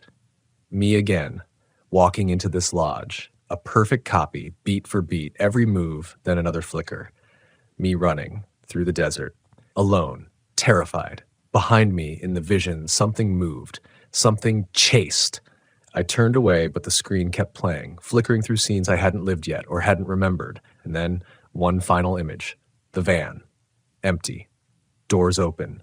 Sunlight baking the interior. No me, no Juno, just an empty shell abandoned in the middle of a dead RV park. The figures stepped forward again, slowly surrounding the screen until it vanished. The room darkened. My heart pounded so hard I could feel it in my ears. I didn't wait to see what happened next. I turned and ran. Back down the hallway, through the lobby, bursting into the sunlight. The warmth hit me like a slap. It was real. Too real. I sprinted to the van, yanked the door open, and Juno was gone. The footwell was empty, her bed untouched. I screamed her name, circled the van, checked the field, the trailers. Nothing. I called again and again until my throat was raw. Then I heard it. A bark, distant, panicked. From the far side of the park, near the dry riverbed, I ran, heart hammering, eyes scanning every inch of sunlit dust. And there she was, standing at the edge of the wash, staring down into it. I ran to her, calling her name, over and over. She didn't move, just trembled. I finally reached her and looked down, and my knees buckled. Below us in the dried-out basin were dozens of rusted-out RVs and vans, all half-buried, all old, forgotten, burnt out, eaten by time. And one of them was mine. Identical. Same rust pattern, same broken passenger mirror, same faded sticker on the back window from the Grand Tetons. I turned to look at the lot. My van was still there, but so was this one. My stomach turned. I looked again and saw that the door to the burned-out version was open. Inside, over the steering wheel, was a body, skin like parchment, clothes sun-bleached and torn. But even from here, I recognized the boots. My boots. And on the ground beside the van, curled into a ball, was a blue healer. Juno, still lifeless. I couldn't breathe. I dropped to my knees, gasping, the world tilting beneath me. This wasn't fear anymore. This was grief and horror. I turned to look back at the park, and every trailer door was open, wide, waiting. I don't know how long I stayed there, kneeling at the edge of that bone-dry wash, staring down at the impossible wreckage of what looked like my future. Or maybe my past, or some version of me that came here before and never made it out. Time felt like it had cracked open, bleeding into itself, pulling me in different directions all at once. I kept trying to make sense of it, to explain it. Heat stroke, hallucination, a dream. But I could feel the dust under my nails, taste the grit in the back of my throat, hear my own breath rasping like a blade against rusted steel. This was real, and Juno, my Juno, was standing beside me, her body tense, her eyes locked on the wreckage below. I turned and looked at her, needing to feel something grounded, something alive. She looked back at me. Then slowly she stepped away from the edge, her tail tucked, her nose to the wind. She wanted to leave, and suddenly so did I. Not just a wish, not just fear, a need. The kind that fills your limbs with a terrifying clarity, like every nerve in your body knows that if you don't go now, you'll never leave. I scooped her up, turned back toward the lot, and ran. Didn't stop to look at the figures that were now standing at the edges of the trailers. Didn't try to understand how they'd gotten there so fast or why their shadows bent the wrong way in the light. Didn't question why the air had started to hum like a low frequency just beneath hearing, vibrating against my ribs. I just ran. When I got to the van, the door was closed again. I didn't close it. Didn't matter. I threw it open, tossed my pack in, set Juno down gently, climbed behind the wheel, and turned the key. Nothing. Again, just a single, hollow click. I slammed my hand against the dashboard, cursed, begged out loud into the van, into the dust to whoever or whatever was listening. Let me go. The key clicked again. This time, the dash lights blinked once. Then again. A third time, and the engine coughed. I turned the key harder, held it, grinding against everything mechanical inside that engine, and with a final wheeze and shudder, the van roared to life. Juno barked, once, sharply, urgently. I slammed it into reverse, spun the wheels, fishtailed in the gravel, and didn't look back. Not once. Not until I hit the main road and the cracked sign for Lone Pine RV Park vanished behind a plume of dust. Not until the sun was high and the heat pressed against my face like a living thing. I drove for 3 hours before I let myself stop. Middle of nowhere, wide open, not a structure in sight. Just desert, space, distance. I pulled off to the side, shut the engine down, and sat there, hands shaking, heart pounding. Juno crawled into the front seat, laid her head on my lap, and finally stopped shaking. I cried, not from fear, not even from relief, but from something deeper, like a grief I didn't understand yet. Like I had touched something that should never be touched. Seen a thread that pulled too far back into something ancient, something hidden. I've seen a lot on the road, fought off weather, wild animals, even people, but I've never felt hunted like that. And I haven't been back to an abandoned campground since. Not even once. Because there's something you learn in places like that, something they don't write in travel guides, something no blog or YouTube video ever says. Places don't get abandoned because they're inconvenient. They get abandoned because something there refused to be forgotten. And when you roll in with your vintage VW, your cooler full of craft beer, your dog in the front seat, and some vague idea of finding peace, you're not just trespassing, you're interrupting. There are places out here, dozens, maybe hundreds, where time folds in on itself, where the ground remembers too much, where the people who once laughed and played and cooked and fought are still there in some way, shape, or silence, trapped, lingering. And they don't always want company, or maybe they do. Maybe that's worse because if they want you to stay, they'll find a way to keep you, even if you drive away, even if you think you escaped, because sometimes I still hear the laughter, soft, faint, echoing just behind the sound of the engine. And Juno? Some nights she whimpers in her sleep, paws twitching, her body stiff, like she's dreaming of that place, like she remembers more than I do. I don't camp without checking maps anymore. I research. I ask locals. I stay in places where the lights of other vans are visible in the distance, where voices carry across the cold night air, and I know they belong to people with bodies. I tell myself I'll never go back. But part of me wonders, what would have happened if the van never started? What if that carved name was a prophecy, not a warning? I left. But maybe part of me stayed. Maybe that version of me, buried in the wash, slumped over the wheel, eyes forever fixed on the past, maybe he's the real one, and I'm just the echo. I don't think you can ever really prepare yourself for how quiet it gets out there.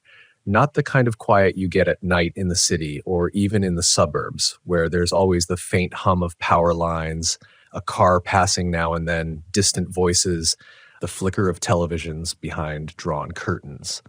No, this kind of quiet is something else entirely. It's thick, heavy. It feels like it has weight, like it presses against your chest a little more each hour after sunset, and I felt every ounce of it when I parked my rig just outside Shenandoah National Park last October. I'd been traveling in my VW Eurovan for months at that point, mostly bouncing between campgrounds and national parks, trading city anxiety for solitude. I'd romanticized the whole thing, thought it'd be some kind of spiritual awakening, a reset button. But by the time I reached Virginia, the silence had stopped feeling like peace. It had started to feel like a pause, like something was waiting, holding its breath. I found the spot through a forum, nothing official, a primitive campsite someone had posted GPS coordinates for, barely marked off a narrow gravel road maybe a mile past the southern boundary of the park. The photo looked perfect. A small clearing with a fire ring, set deep in a patch of towering trees, far enough from the main road that you couldn't hear traffic, but close enough to feel like you hadn't wandered too far from civilization. I pulled in just before dusk. The gravel crackled under my tires, each pop echoing like it didn't have anything else to compete with. I killed the engine, and just like that, it was gone. All noise. I stepped out, stretched my legs, and just stood there for a moment, trying to feel connected to the ground beneath my boots. The sun had already dipped low, bleeding orange behind the treetops. A cool wind stirred through the branches above, and the air smelled sharp, dry leaves, pine resin, and something faintly sweet underneath, like overripe fruit. I remember thinking it was beautiful, but not in the way people mean when they say that word. It was too still. Too untouched, like the forest had been holding this exact pose for years, just waiting for someone to notice. I was the only person for miles. I should have felt calm. Instead, I felt watched. I chalked it up to fatigue. I'd been driving all day from Tennessee, and my eyes were sore from squinting through windshield glare. I set up camp quickly, just unlocked the pop top, unrolled my sleeping bag, and pulled out a can of soup. No fire. There wasn't enough daylight left, and something about the idea of flames felt too visible, like I didn't want to be seen. That first night, I couldn't sleep. Every forest has its own rhythm, its own sounds, owls, coyotes, rustling underbrush. But this place didn't have that. It was almost silent, except for this faint, intermittent click sound. It would stop and start, like someone gently tapping two stones together, maybe every 10 minutes, never close, always out there, somewhere in the trees.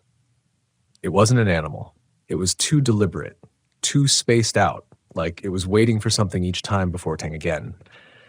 I lay in the dark with my hands over my chest, heart thudding against my palms, and listened, tried to rationalize it. Could have been branches snapping under pressure, acorns falling, maybe a deer stepping awkwardly. But it wasn't. I knew it wasn't. I kept telling myself to get up, to turn the engine over and just drive away. But I didn't. I was afraid to move. Afraid that whatever was out there might hear the van door open, might decide that meant something. So I just stayed frozen under my sleeping bag, blinking at the ceiling and waiting for the clicking to stop. It didn't. It continued all night. By morning, I was exhausted, and the sound was gone, like it had never been there at all. I didn't want to stay. Every instinct in me was buzzing, but I told myself I was being ridiculous, that I'd imagined it, that I was letting isolation make me paranoid. I brewed some coffee on my camp stove and sat in my folding chair facing the trees, let the sun hit my face, tried to feel human again. That's when I saw it. A pile of rocks, maybe 20 feet from my van. Not a natural cluster, stacked. 3 stones, flat and smooth, balanced carefully on top of each other, right at the edge of the clearing where the brush started to thicken.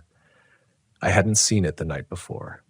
I would have noticed. I stared at it for a long time, feeling this deep, hollow drop in my stomach. I didn't want to touch it, didn't want to get near it. But eventually I forced myself to walk over, crouch down, and look closer. There were scratch marks on the top stone. Not deep, but definite. Straight lines. Not like claw marks. More like they'd been etched, like someone had dragged a blade or a nail across the surface again and again. I stood up, walked back to my chair, and didn't go near it again.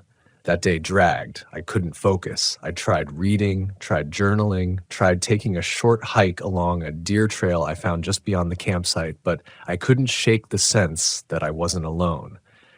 I kept hearing that same clicking sound in my head, even though it wasn't happening, like an echo that had lodged itself in my brain. Over and over again. Click, click, click. When the sun started going down again, I told myself I'd leave first thing in the morning.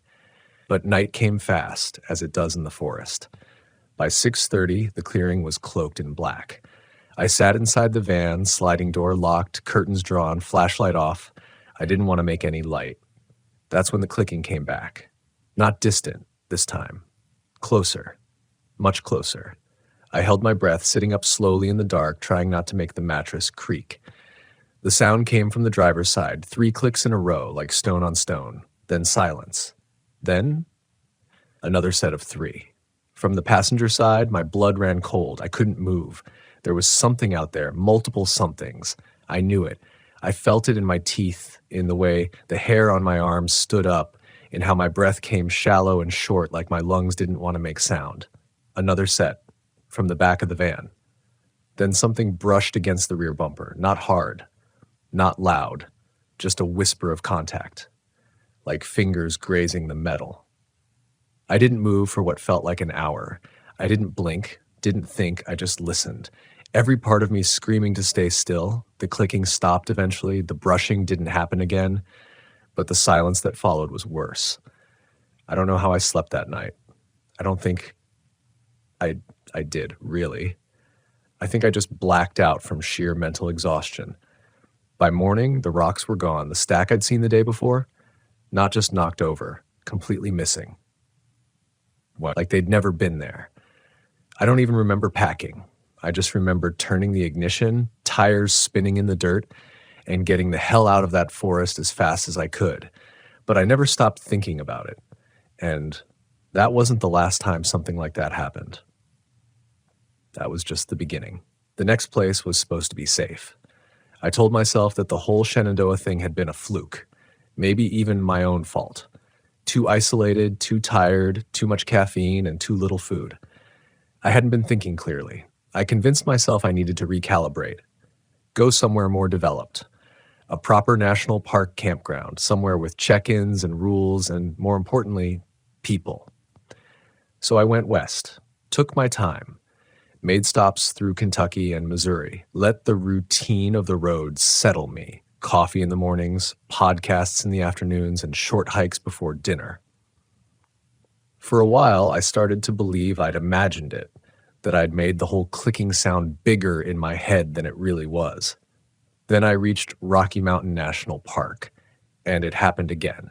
I'd reserved a spot at Moraine Park Campground, one of the most popular areas in the park.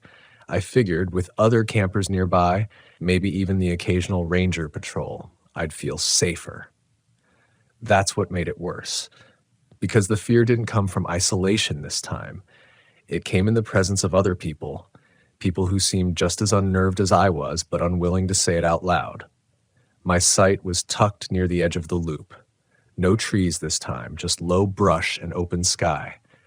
The mountains rose sharp and jagged in the distance, still catching snow on their upper ridges, even in early October.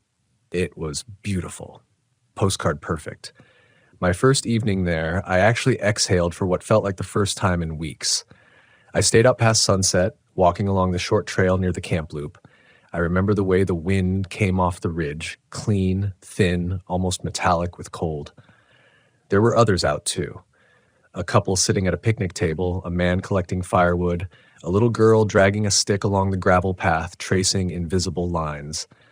The normalcy calmed me. But then, around 9 p.m., I started noticing it again. The quiet, not full silence like in Shenandoah, just stripped down. The wind stopped, no animal sounds, no crunch of tires or laughter from the other sites, just stillness, like the entire campground had stopped breathing. I was sitting inside the van reading when I heard it. 3 clicks, then 3 more. This time they came from outside, but farther away, not near my van, not even in my loop. But I knew that sound. It was identical, the same exact cadence, not a knock, not footsteps.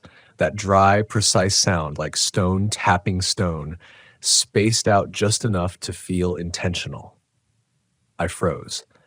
Sat there trying to figure out if anyone else had heard it. I slid open the curtain just a little and looked out. That's when I saw something that still doesn't make sense.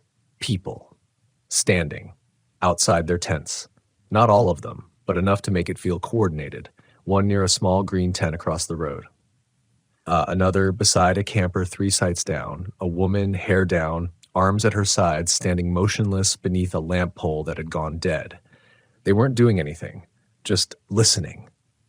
Not looking around, not shining flashlights, not calling out, just standing still, like they were waiting for something.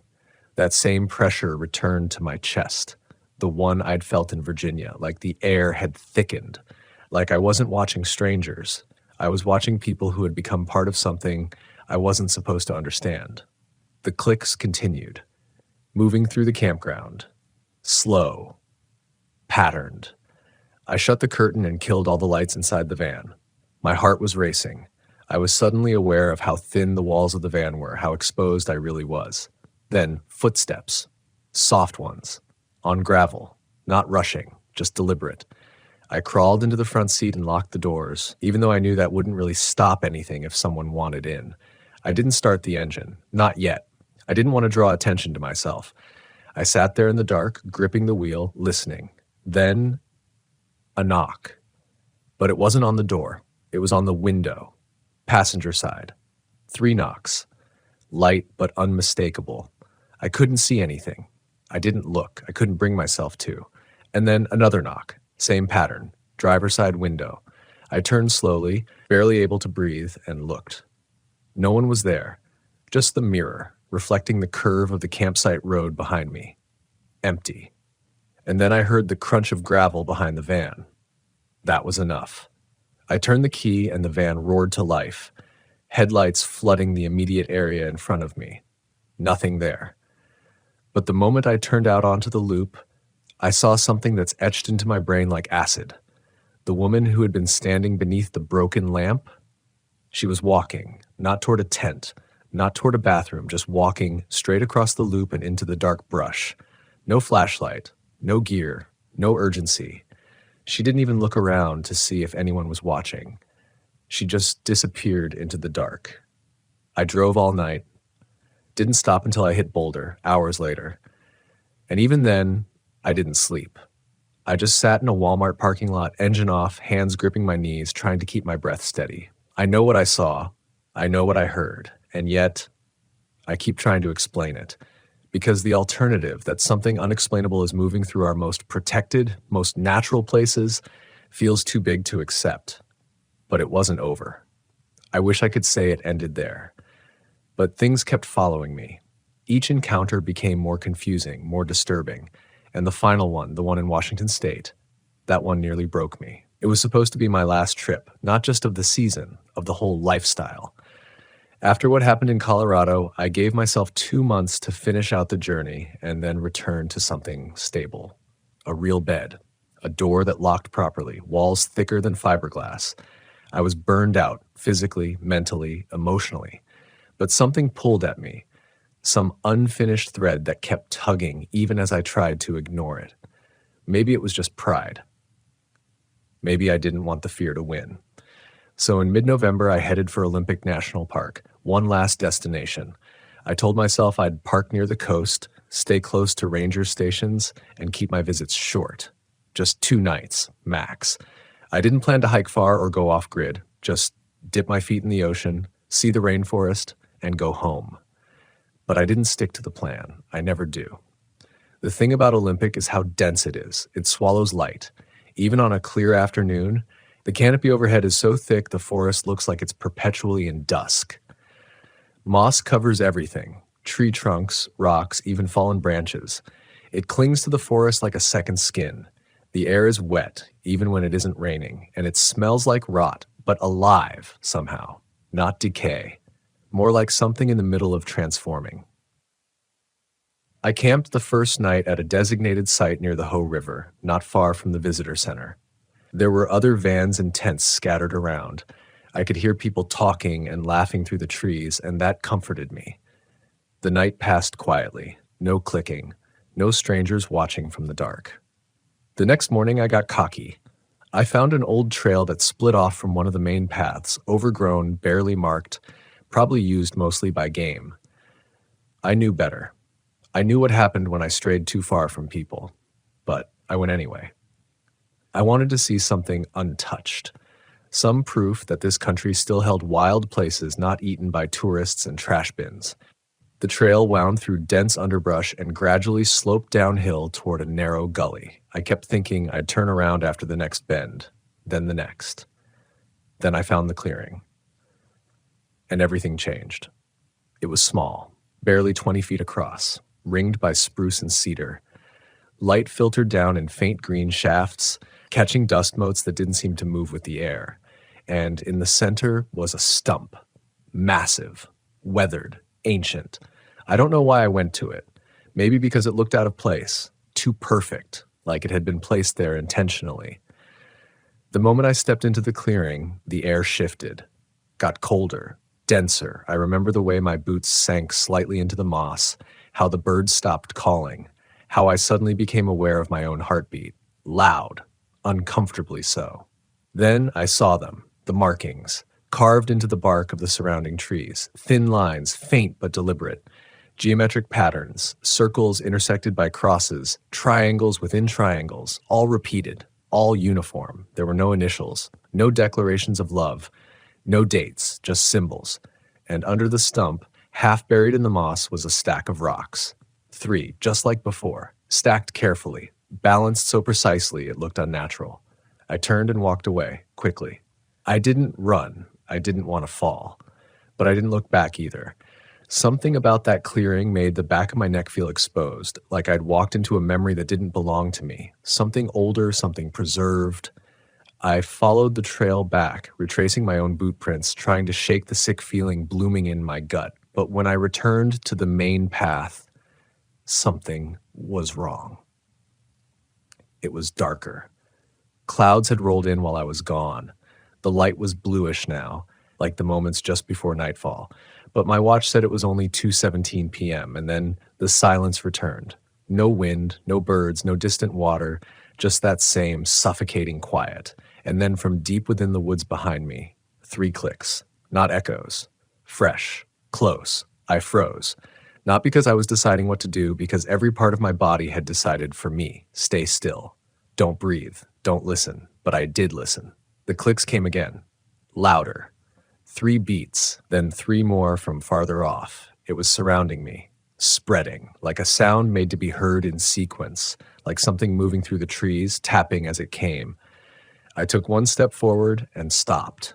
There was something standing in the path ahead of me, not a person, not exactly. At first I thought it was a tree, but it was too thin, too smooth. Then it moved, just slightly, a tilt of the head. I couldn't see its face, not even an outline, but I knew it was facing me. I felt it, the kind of certainty that has no logic, only instinct. My breath caught, and then from behind me, a whisper, right next to my ear. Just 1 word, stay. I ran, blindly, crashing through the underbrush, not caring where the trail was, not caring how loud I was. My limbs felt too long, too clumsy. I stumbled more than once, caught branches in my face, tore my jacket, but I didn't stop. Not until I saw the glint of metal, the roof of my van parked beside the Welcome Center. I practically dove inside and locked the doors. I sat there for an hour trying to stop shaking, and when I finally looked back toward the trailhead, there was a woman standing at the tree line. Still, drenched, staring, and even though we were more than 50 feet apart, I knew she was whispering. I couldn't hear her, but I could see her lips move. 1 word, over and over again. Stay. I drove all night, didn't even wait for full dark. Just threw the van into gear and tore out of there, gravel scattering under the tires like sparks. I didn't care that I had no destination. I didn't care that I hadn't slept or eaten. I just needed distance. Trees became shadows. The road blurred. And every time I glanced in the rearview mirror, I half expected to see her, the woman from the tree line, standing in the middle of the road, whispering through the glass. I made it to a rest stop near Aberdeen just before dawn, pulled into an empty space under a floodlight, shut off the engine, and sat there with both hands on the steering wheel, knuckles white. I didn't sleep. I couldn't. I didn't even close my eyes. Because every time I blinked, I saw that clearing again. The carved symbols, the stacked stones, the way the light had seemed suspended in that place, like time had hesitated, just long enough for me to notice. By sunrise, I told myself I'd imagined it all, that I was just unraveling, that isolation had finally done what everyone warned it would do. But then I saw the prints, tiny smudges, like someone had pressed their fingers against the condensation on the passenger side window. 4 of them, parallel, delicate, almost child-sized, but too long, each one longer than my own index finger and slightly tapered at the tips, like something had reached out while I was inside the rest stop and just waited, touched the glass like it could feel the shape of me on the other side. That was when I stopped trying to explain it, when I accepted that whatever this was, it wasn't about where I was camping. It was following me. Or maybe it was waiting for me to come closer. And I had. Every time I left the safety of marked paths, of human noise, of civilization's crust, I got closer, and it got clearer. After that, I stopped sleeping in the forest altogether. I started parking in Walmart lots, KOAs, gas stations with bright lights and people coming and going at all hours. I told myself I'd stop traveling completely, that I'd just go home, find a sublet in Denver or Flagstaff, something temporary, something far from the woods. But I never made it. Somewhere near the Oregon-Nevada border, I pulled into a roadside turnout to rest my eyes. Just 10 minutes, I told myself. I wasn't even fully asleep, just hovering in that fog between wakefulness and dreaming. And then I heard it again, the click. Not distant this time, not across a campground, inside the van. It was the sound of fingernails on plastic, slow, scraping along the back of the passenger seat. I opened my eyes, heart already hammering, and turned my head. Nothing there, no one, just silence. But when I sat up, something shifted in the air. The temperature dropped, instantly. I could see my breath, even though the engine had been running minutes earlier. And then, beneath that cold, I caught a scent, faint, foul, like wet bark, mold, and something else, something metallic. Blood, maybe. And I remembered something from that first night in Virginia, something I'd buried. That smell. I had smelled it before, not from outside the van, from inside. It had been in the mattress, the cushions, the fabric, as if whatever had touched the van that night, whatever had brushed against the bumper, had entered and stayed. I turned slowly and looked behind me. The curtains at the back windows were drawn, but they were moving, just slightly, like something had exhaled behind them. I didn't look. I couldn't. I threw the van into gear and pulled back onto the road, tires squealing. I drove until the sun was high, until towns started appearing again. Until I found a mechanic in Lakeview and begged him to check the van for leaks, gas, carbon monoxide, anything that could make me hallucinate. He didn't find anything. Anything. But as I stood outside waiting, sipping cheap coffee and watching the wind tear through dry pine trees beyond the lot, he came back out with a question. "Hey," he said, wiping his hands on a rag, "you been out in the rain recently?" I shook my head. "Not in days." He frowned. "Strange," he said, "because your undercarriage is soaked, like really soaked. Water and something else, something sticky, smells like resin or sap, but darker." I didn't answer, because I knew what it was. The same thing that clung to the trees in Olympic. The same thing I'd smelled just before the clicks. It wasn't sap, and it wasn't rain. I've been off the road for 6 months now, living in a friend's guest room just outside Boise. I haven't stepped foot in the van since I parked it here. I can't. I've tried. But every time I reach for the handle, my hand stops just inches away.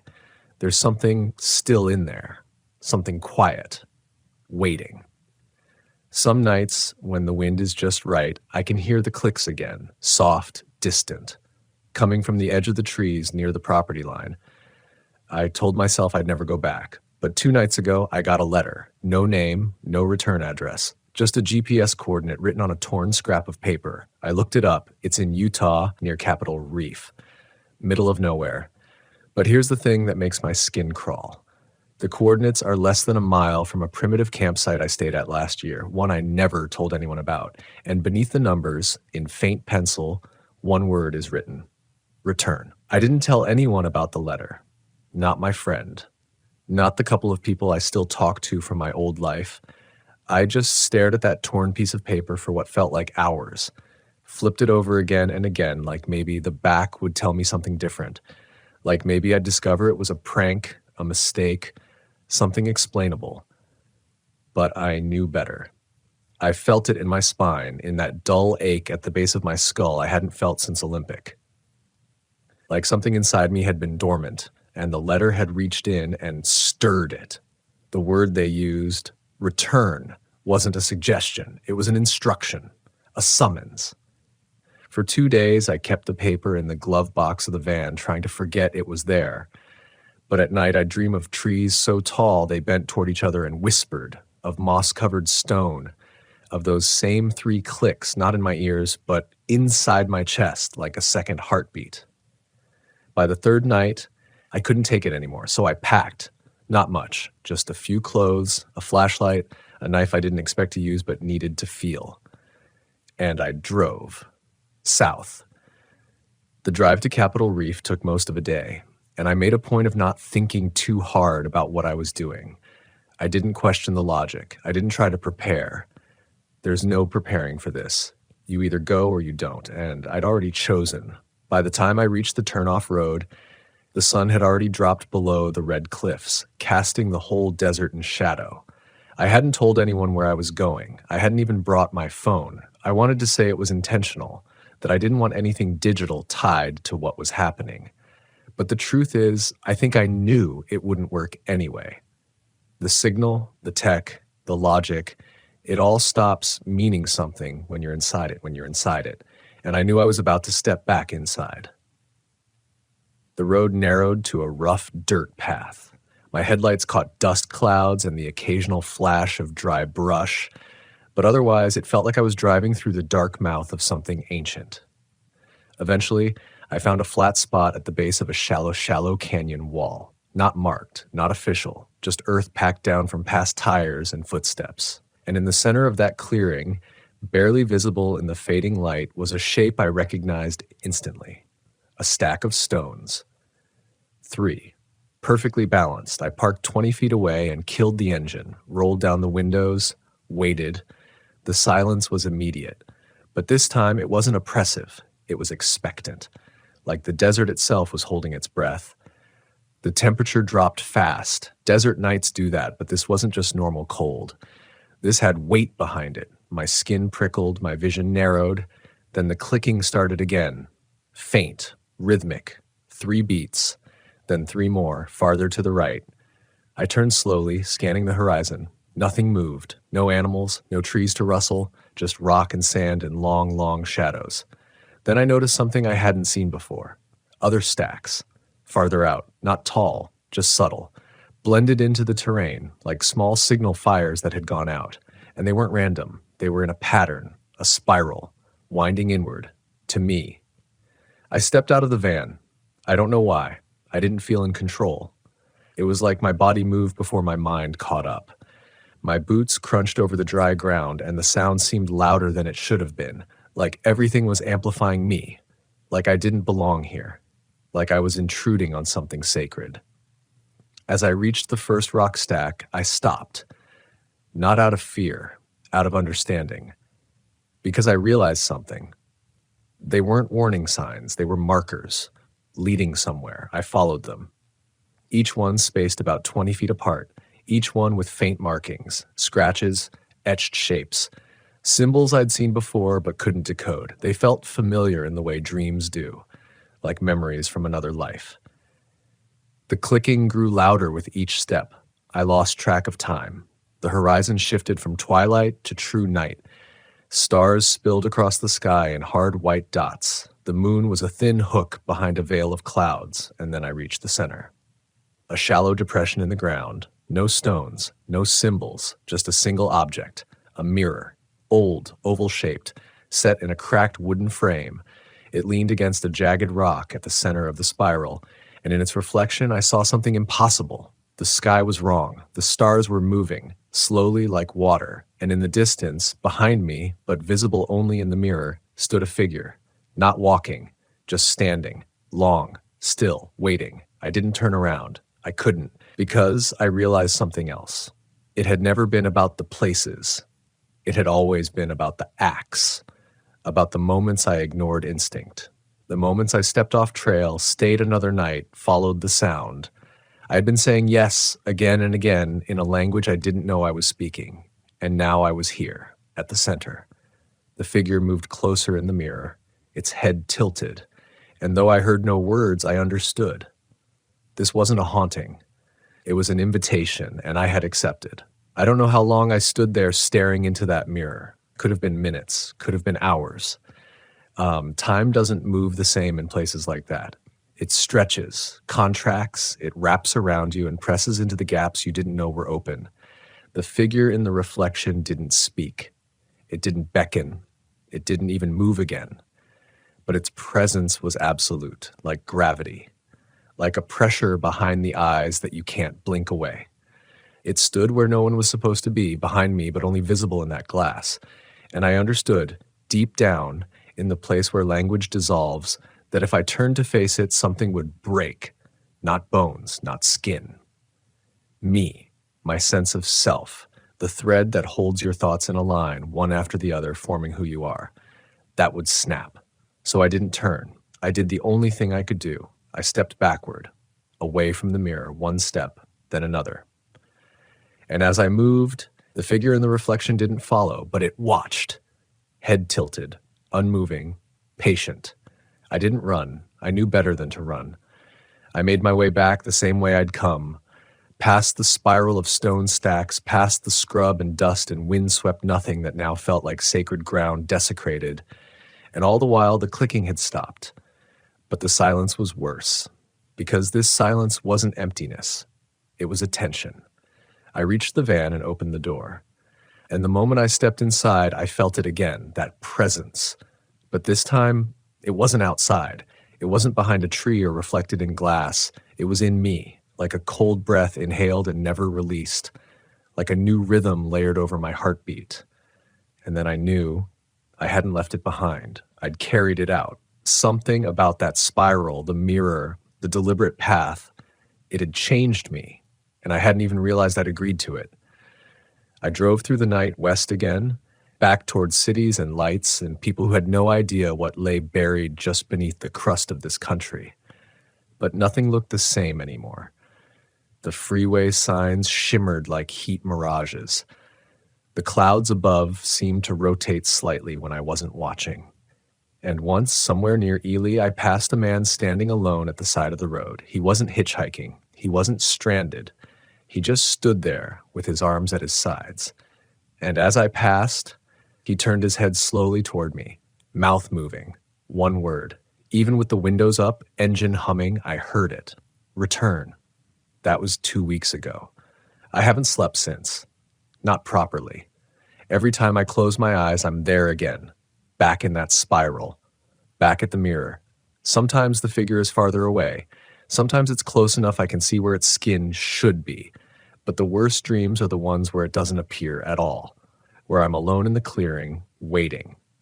And the clicking hasn't started yet, but I know it will. And when I wake up, I'm never sure I actually left.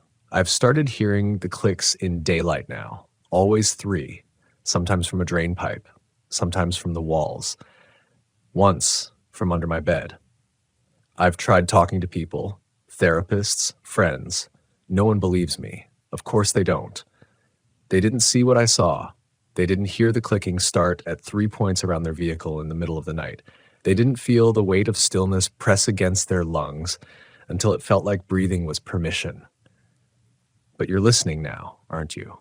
You're still here, which means you felt it too. That pause in the woods that isn't just silence, it's observation. That moment in a national park when you realize the forest isn't empty. It's just quiet because something knows you're there. And it's waiting. I used to think I was alone, that I'd stumbled into something rare, something cursed. But I don't anymore. Because I've started seeing others, people parked in the far corners of campgrounds, engines off, sitting too still in the dark, people on trails who stop walking the moment you pass, then stare into the brush like they heard something you didn't. And once, just outside Yellowstone, I saw a man kneeling beside a stack of stones. He didn't look at me, but he held one hand above the stack like he was about to place the final rock. And when I slowed down to look, he whispered a single word, stay. So if you're hearing this now, wherever you are, whatever you're doing, ask yourself something. Have you felt it? That shift in the air, that weight behind your eyes, that sensation that something old and interested is just beneath the surface of what we call wilderness? Because if you have, then maybe it's already found you, and maybe you've already answered without realizing it. Maybe your next trip, the one you're planning, the one you're dreaming about, isn't just a vacation. Maybe it's a summons. And maybe when the clicking starts outside your tent, you won't get to decide what happens next. Because you already did when you went into the forest and didn't leave alone. I remember the color of the sky more vividly than anything else that week. Dusty pink bleeding into burnt orange, then draining into a steel gray that never quite became night. Joshua Tree is known for its stars, they say, but that evening there weren't any. No moon, no stars, no glow of civilization on the horizon.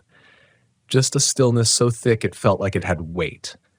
A sky that looked like it had forgotten how to breathe. We were out there to disconnect, my wife Elise and our 12-year-old daughter Katie. Our Winnebago, an older 1986 model we'd restored together, stood parked on one of the back loops of Black Rock Campground, far enough from other campers to feel like we had the whole desert to ourselves. It was spring break, and while most families we knew were cramming into resorts or airports, we chose silence and space. We chose stars and campfires and long conversations unbroken by cell signals. I wasn't looking for anything strange. I wasn't chasing ghosts or thrill-seeking in some haunted canyon. We were just tired. Elise had been working long hours at the clinic. I'd just finished a grueling contract project. Katie was growing up faster than either of us could keep pace with. That trip was supposed to be a reset, a pause. It started with the best intentions. The first night was quiet. We grilled burgers over the fire pit, sat with hot cocoa as the wind died down. The silence out there is different. Not empty, exactly. It has layers. You hear the wind through the ocotillo branches, then something softer, more distant, like the echo of footsteps that never quite arrive. It makes you listen harder, like the land is whispering, but in a language you're just about to remember. Katie was the first to say something felt weird. I remember she looked up from the stick she was carving, eyebrows pinched. Why does it sound like humming? I stopped stirring the coals. Elise cocked her head too. I didn't hear anything. Not right away. Just the wind. Maybe an owl in the rocks. But Katie's face had gone pale. She dropped the stick and climbed into the RV without another word. I chalked it up to a long day, like maybe too much sun. But something about the way she moved, urgent, almost mechanical, stuck with me. That night, Elise and I lay in the narrow RV bed, listening to the occasional scratch of branches on the roof. The desert can make you paranoid. Your brain fills in the quiet with things you're sure you heard. Whispers become words, shadows become shapes. But what I heard around 2 a.m. wasn't imagination. It was footsteps, not crunching over gravel, not boots, bare feet dragging slightly, slow, deliberate. Moving past the RV, I held my breath. Then a voice, low, like it came from the pit of a dry well, muffled by the walls but close. Come out! The hair on my arms rose. Elise stirred but didn't wake. I waited, eyes fixed on the small window by the kitchenette. Nothing moved. I didn't sleep after that. The next morning, everything looked normal again. Pale sun rising over smooth boulders, a pair of ravens croaking in the creosote bushes. Katie was quiet over breakfast. When I asked her what she heard the night before, she just shook her head, said it was probably nothing, but she didn't meet my eyes. We spent the day hiking the Highview Nature Trail, trying to shake the weird tension that had settled around us. Other families were out too, laughing kids, hiking poles clinking on the trail. It should have been comforting, but something about the atmosphere felt wrong, like the light wasn't bouncing right, like the rocks were too still. I kept catching Katie staring off into the distance like she was seeing something the rest of us couldn't. That night, the fog rolled in. Now, I've been to Joshua Tree 6 times. You get windstorms, dust devils, sudden drops in temperature. But fog? That's coastal stuff. Inland deserts don't do fog, not like this. It didn't roll in so much as materialize. 1 minute, the view was clear, miles of rock and brush under moonlight. The next, it was like the air had thickened into smoke. But it didn't smell like smoke. It smelled like wet earth, like something recently unearthed. Cold and faintly metallic. It moved oddly too, not drifting, but pulsing, like breath. I stepped out of the RV, flashlight in hand. The beam cut through only a few feet before being swallowed. I heard Elise call from behind me, voice tight. Where's Katie? I froze. She'd been right there, lying on the bench seat with her sketchbook. We searched the RV, then the immediate area around it, called her name over and over, no answer. My chest felt like it was being gripped by ice. I kept yelling, stumbling through the fog, flashlight beam jittering against white nothing. I started running, no direction, just outward, heart pounding. That's when I heard it, her voice. Daddy, but it wasn't scared, it wasn't panicked, it was calm, flat, almost, amused. I whipped around. Nothing. Daddy, come here. This time, it was further off. I moved toward the sound, slipping on a patch of sandy gravel, my foot twisted hard. Pain shot up my leg, but I kept going. Elise's voice cut through the fog behind me, sharp and desperate. Don't follow it. I stopped. That was not my daughter's voice. Not really. It was close. Almost perfect, but too slow. Like it was trying to imitate her, syllable by syllable. Come out. Come play. I backed up, stumbling into a boulder. I felt the cold seep through my clothes where my back touched the rock. My breathing was ragged now. Something in the fog was watching. I couldn't see it, but I felt it, like pressure, like eyes. I turned and bolted back the way I came, screaming for Elise. When I found the RV again, the fog was gone, like it had never been. Just the stars, finally visible, blinking down like cold pinholes in black velvet. My skin was soaked with sweat. Elise was by the fire pit, wild-eyed, clutching Katie's drawing pad. There was a fresh sketch inside. It showed 3 figures standing in the fog. 2 tall, 1 small. None of them had faces. I called the rangers that morning. They searched for 12 hours. Dogs, drones, thermal scanners. Nothing. Not a single footprint. No sign of Katie. Just the fog, they said. Probably disoriented. She'll turn up. But I knew. We both did. Something had taken her, or she followed it. We didn't leave right away. Not because we didn't want to. God, every cell in my body screamed to run, to drive that RV until the desert was just a distant blur in the side mirrors. But something held us there. Something between grief and denial. As if leaving meant giving up. As if staying, even 1 more hour, might give us a chance to fix it. To pull her back. I spent the next day pacing the dirt, scanning the same 30-foot radius around our campsite, until my vision blurred. The ranger who'd been assigned to us, a young guy named Ben, tried to be reassuring. He told me strange things happened out here sometimes. Heat exhaustion, disorientation. Kids wander. People panic. She probably just got turned around in the fog, he said, standing with his hands on his hips, squinting at the horizon like he might spot her silhouette any moment. But there was something in his eyes. A flicker he couldn't hide. He didn't believe what he was saying. Not really. Elise hadn't spoken since dawn. She sat inside the RV, her hands folded in her lap like she was in a church pew, the sketchbook still open on the table in front of her. Every so often she'd trace the faceless outlines with her fingertip. Not erasing, not adding, just touching them. As if she was trying to understand something the drawing hadn't said out loud. By late afternoon, the wind picked up again. Not a hard wind, just enough to lift the dust and make the brush whisper. And I swear, buried in that rustling, I heard my name. Not shouted, not spoken, whispered. Elise looked up too, heard it. Then we both saw it. A shape, maybe 30 yards away behind a grouping of boulders. Not clear, more of a smudge, a distortion, like heat waves rising off the ground, but within that shimmer, something pale. A hand, small. It lifted slowly, fingers bending in a slow curl. A wave. "Did you see that?" I choked out. Elise nodded once, mechanically. We both stepped outside the RV. The air was colder than it should have been for late afternoon. I reached for the flashlight again, though the sun hadn't fully set. Some part of me knew we shouldn't go. Every instinct screamed to stay close, stay put. But it was her. It had to be. We moved together, side by side, across the gravel and toward the rocks. The temperature dropped the closer we got.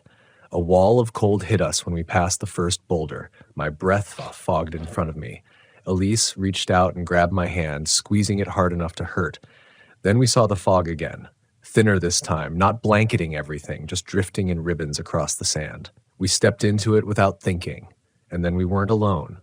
Voices. Not 1. Not 2. Dozens, all around us, but wrong, layered, echoing, like the same sentence being spoken at slightly different speeds. Come find her. Come find. Find her. Every direction.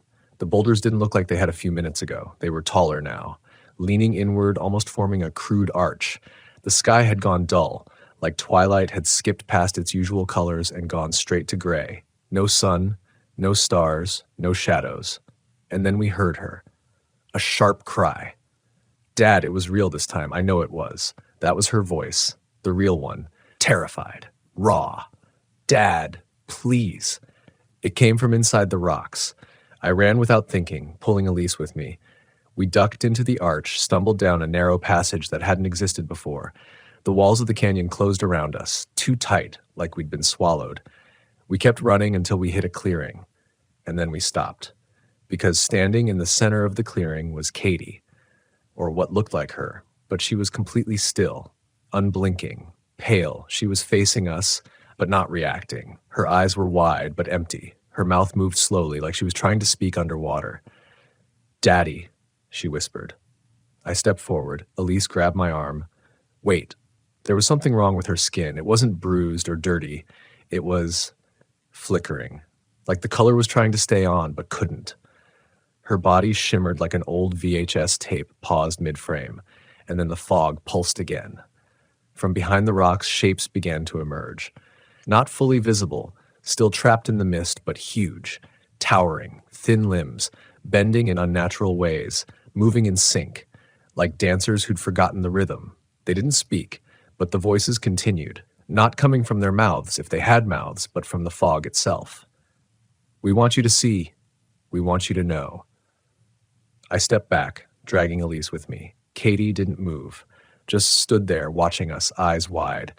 And then one of the creatures reached toward her. Its limb passed through her body like smoke, but she flickered again, harder this time, and then she screamed. The sound shattered whatever spell had frozen us. I ran. Elise right behind me. We didn't speak, didn't look back. The fog chased us. I could feel it clawing at the edges of my clothes, trying to pull us back in. The voices rose higher, frantic, disjointed. See, stay with her. But we didn't stop. We burst out of the rocks and into the clearing by our RV just as the last of the sun vanished behind the horizon, and the fog was gone, completely. The air was warm again, the wind still. I collapsed to my knees, heaving. Elise dropped beside me, sobbing silently. I don't know how long we stayed like that. Eventually, the stars came out. But we didn't look up. We left that night. Didn't pack properly. Left half our gear behind. I barely remember driving, just Elise holding my hand the whole way, like if she let go, we'd vanish too. We filed the reports, talked to the authorities. They searched again. No sign of Katie. They called it a disappearance. Suggested we seek grief counseling. But they didn't see what we saw. They didn't feel what we felt. She's out there. Some version of her, anyway. And the thing that calls itself fog, it's waiting. We didn't go home right away. We couldn't. Something about returning to our quiet neighborhood in Orange County, pulling into the driveway, stepping into that too-clean kitchen with its magnets and school photos and hand-drawn pictures taped to the fridge, it felt obscene, like pretending, like a betrayal. Instead, we drove, for hours. The headlights cutting into the dark, my hands locked on the wheel so tight they cramped. Elise didn't speak, not for most of it. She just stared out the passenger window, fingers tracing invisible circles on her jeans. Every so often, I'd glance at her and see her lips moving, silently, whispering something I couldn't quite hear. Around dawn, we pulled into a roadside RV lot just south of Barstow, a barren stretch of cracked pavement behind a diner that didn't open until 9. I parked under a flickering sodium light, turned off the engine, and finally let the silence take us. It was the sound of the empty that got to me. After what we'd just seen, you'd think I'd be afraid of noise, of whispers in the fog, footsteps where there shouldn't be any, the voice that wore my daughter's name like a mask, but no. It was the absence that gutted me. The silence where Katie's voice should have been. Her laughter, her questions, her off-key singing when she didn't think we were listening. I broke down. Right there in the driver's seat. I don't even know what Elise did while I sat there sobbing into my hands, trying not to scream. I think she went into the back, maybe curled up in Katie's bunk. I didn't ask. Couldn't. When the light finally changed, soft pink stretching over the cracked hills, we just sat there and watched it. It felt wrong, how beautiful it was. I should have felt hope, or grief, or something. But I felt nothing, just hollow. I didn't start seeing her again until 2 days later. It was small at first, harmless. A pair of shoes I didn't remember unpacking sitting by the RV door, her shoes. A lock of hair on Elise's pillow, same color and curl as Katie's. I told myself it was stress, lack of sleep, that the mind finds patterns when it's desperate to find meaning. But then came the drawings. They weren't hers. I know my daughter's handwriting. I know the way she drew people. Big eyes, tiny fingers, little symbols she always tucked in the corners. These drawings were different. Childlike, yes, but older somehow. Messier. Angrier. I found the first one folded into my jeans pocket. It showed the RV, parked under stars, and a long, thin figure standing at the door. No face, just hands, open, waiting. The second appeared in the fridge, taped to a yogurt cup. It showed me, at least I think it was me, kneeling beside a hole in the desert. The sky above was black. The words, "She's still here," were scrawled across the top in a red crayon we never bought. I didn't tell Elise at first, but that night, as we lay in the cramped RV bed, I heard her whisper something. Over and over. "She's still here. She's still here." That's when I realized she'd seen the drawings too, and something worse. She believed them.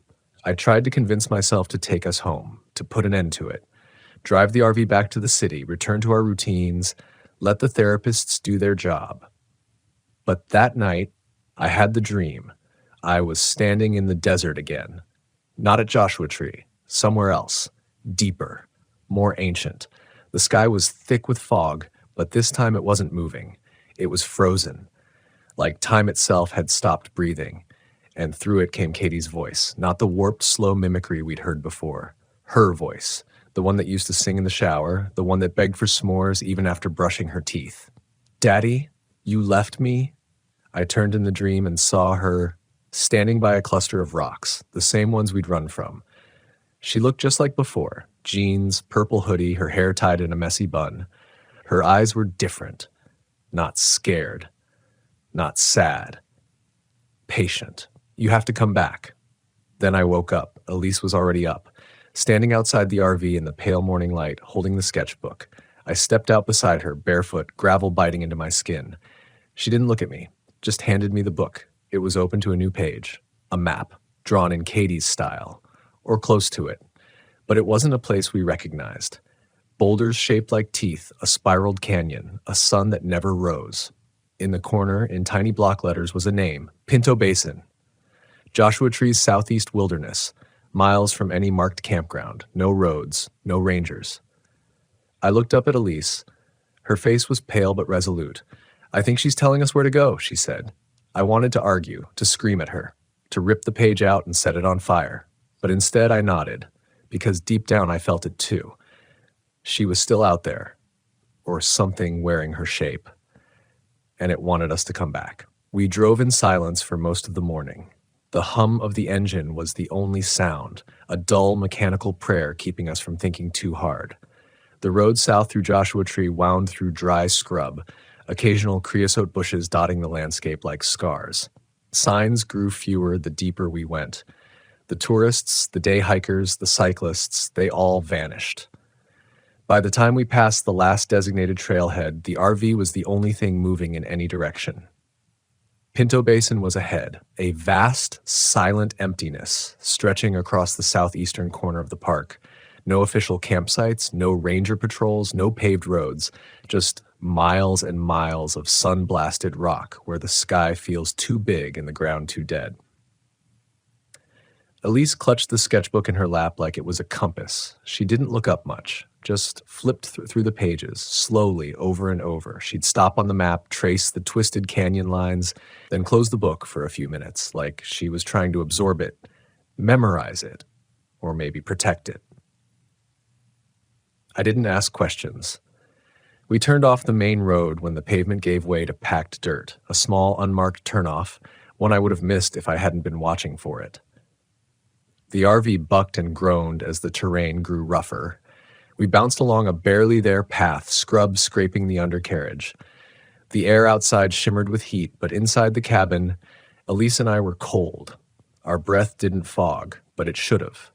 There's a feeling the desert gives you when you're truly isolated. It's not the absence of noise. It's the sense that something's watching from beneath the ground, waiting. By midday, we'd reached a flat space ringed by crumbling rocks. A narrow ravine cut through the far side, marked with strange spiral patterns in the stone. I killed the engine. Elise got out first, the sketchbook held tight against her chest. I followed, boots crunching on the sun-baked gravel. The silence was oppressive. Even the wind had stopped. I stepped around the RV to get a better view of the ravine, and that's when I saw it. A symbol, drawn in the dirt just outside the canyon mouth. 3 curved lines joined in the center by a jagged point. It looked familiar. Then I remembered the last page of Katie's sketchbook, the one we hadn't shown the Rangers. She'd drawn it again and again. The opening, she called it. I knelt beside it now, brushing away dust. The lines were fresh, not carved into the dirt, drawn, by a finger maybe. Small. Elise stood behind me, unmoving. "We're not alone," she said. I stood slowly. My heartbeat had begun to climb, that old sensation of pressure returning to my chest. From within the ravine, the air shimmered, just like before, and then the fog returned. Not all at once, not in waves, it just appeared. One moment, the rocks were clear, the next, they were gone, consumed. A chill spread through the ground beneath my boots, the kind of cold that rises through your bones before your skin even notices. And then, the voice. Small, real. "Daddy," I turned. Katie stood at the edge of the ravine, barely visible through the fog. She looked the same. Exactly the same. Same hoodie, same scuffed sneakers, same wide, scared eyes, but she didn't move, didn't smile. Her hands were at her sides, still, waiting. Elise stepped forward before I could stop her. "Katie," she called out. Her voice cracked. She took another step, but Katie didn't respond. I grabbed Elise's arm. "Wait," Katie blinked. Once, then her mouth moved, but it wasn't her voice. "We've missed you," it said. Layered, hollow, echoing. The voice passed through me like wind through dead leaves, and then the fog surged. It didn't drift, it lunged, swallowed Katie whole. Elise screamed and broke into a run. I chased her, yelling, grabbing at her shoulders, but it was too late. She disappeared into the white wall. Gone. I stood there, breath shallow, eyes burning from the cold mist. My skin crawled. Every hair on my body stood on end. The fog pulsed again, and I heard her. Elise? But it wasn't her voice. Just the shape of it. I had to go in. I stepped forward into the whiteness, into the cold that felt like drowning, and the world changed. It wasn't fog anymore. Not exactly. Inside that white wall, the air wasn't just cold, it was heavy. It pressed on my chest, thick and wet, like walking through water laced with static. The sound of my own heartbeat rang in my ears like a distant drum, and every step felt like I was dragging 100 pounds behind me. No sky, no ground, no horizon, just endless white and silence, until a whisper. Not loud, not sharp, close. Elise. I spun. Nothing. Then again, from another direction, closer this time. Elise. Same voice, same tone, but each time it said her name, it was a little more distorted, like something rehearsing the sound but never quite getting it right. I moved forward, arms out, feet slow. The fog clung to my eyelashes, coated my tongue, tasted like rust and wet stone. I called her name again and again, but my voice didn't travel. It just fell, useless, like a dropped stone into deep water. Then, a figure, 10 feet away, Elise, kneeling, her back to me, head down, shoulders trembling. Elise! I ran to her, fell to my knees, grabbed her shoulders. It was ice cold, her skin clammy, lips slightly blue. She didn't look up. I turned her gently, and it wasn't her, not fully. It had her face, Elise's eyes, her nose, her hair matted against her cheek. But the expression was all wrong, too still, too serene, like a mask laid over something sleeping just beneath the surface. Then the eyes moved. Met mine, but they were black, no irises, no whites, just endless dark. "Let go," it said in Elise's voice. I did, staggered back. The figure blinked slowly, tilted its head, then dissolved. Not in a puff of smoke or a flash of light, it melted, like wax under a flame. Her features drooped, fell, evaporated into the white around us. I was alone again. My knees gave out. I dropped to the ground, gasping. I didn't know how long I lay there. Maybe minutes, maybe hours. There's no time inside that place, no sense of forward motion, just being. A static nightmare that wraps around you like wet cloth. And then a sound. Footsteps. Behind me, I turned slowly, afraid of what I'd see, and there she was, Katie. Not flickering, not echoing, just standing there, barefoot in the dust that wasn't dust. She looked scared. Real. Alive. "Daddy," she whispered, and tears spilled down my face. I stood and took a step toward her. "Is it you?" I said, barely able to breathe. She nodded, eyes wide and full. "I'm scared." I reached for her. Our hands almost touched. And then something pulled her back. Hard, her face contorted in fear as she was yanked into the white, her scream cutting sharp through the silence. "No." I screamed, lunging forward, but the fog thickened again, solid as stone. I beat against it, screaming her name, clawing at the air like I could rip it open. But she was gone again, stolen, taken. The fog began to whisper once more, see, remember, stay. And then I heard something else. Not a voice this time, a heartbeat, but not mine. Hers, like it was being piped directly into the fog. The rhythm I'd known since Elise was pregnant, the sound that once played from that little Doppler machine in our living room. Soft, fast, familiar. A child's heartbeat. I followed it, blind, stumbling, fingers out, letting the sound guide me like a lifeline. And then, suddenly, light. Faint at first, a glow in the fog, low to the ground. It flickered, then steadied. I moved toward it, and I found the source. A lantern, old, rusted, and burning without flame. Inside it, folded like an origami bird, was a piece of paper. I opened it. One word. Below. I looked down. The fog had thinned, and I saw the outline of stone beneath me. And just ahead, a fissure.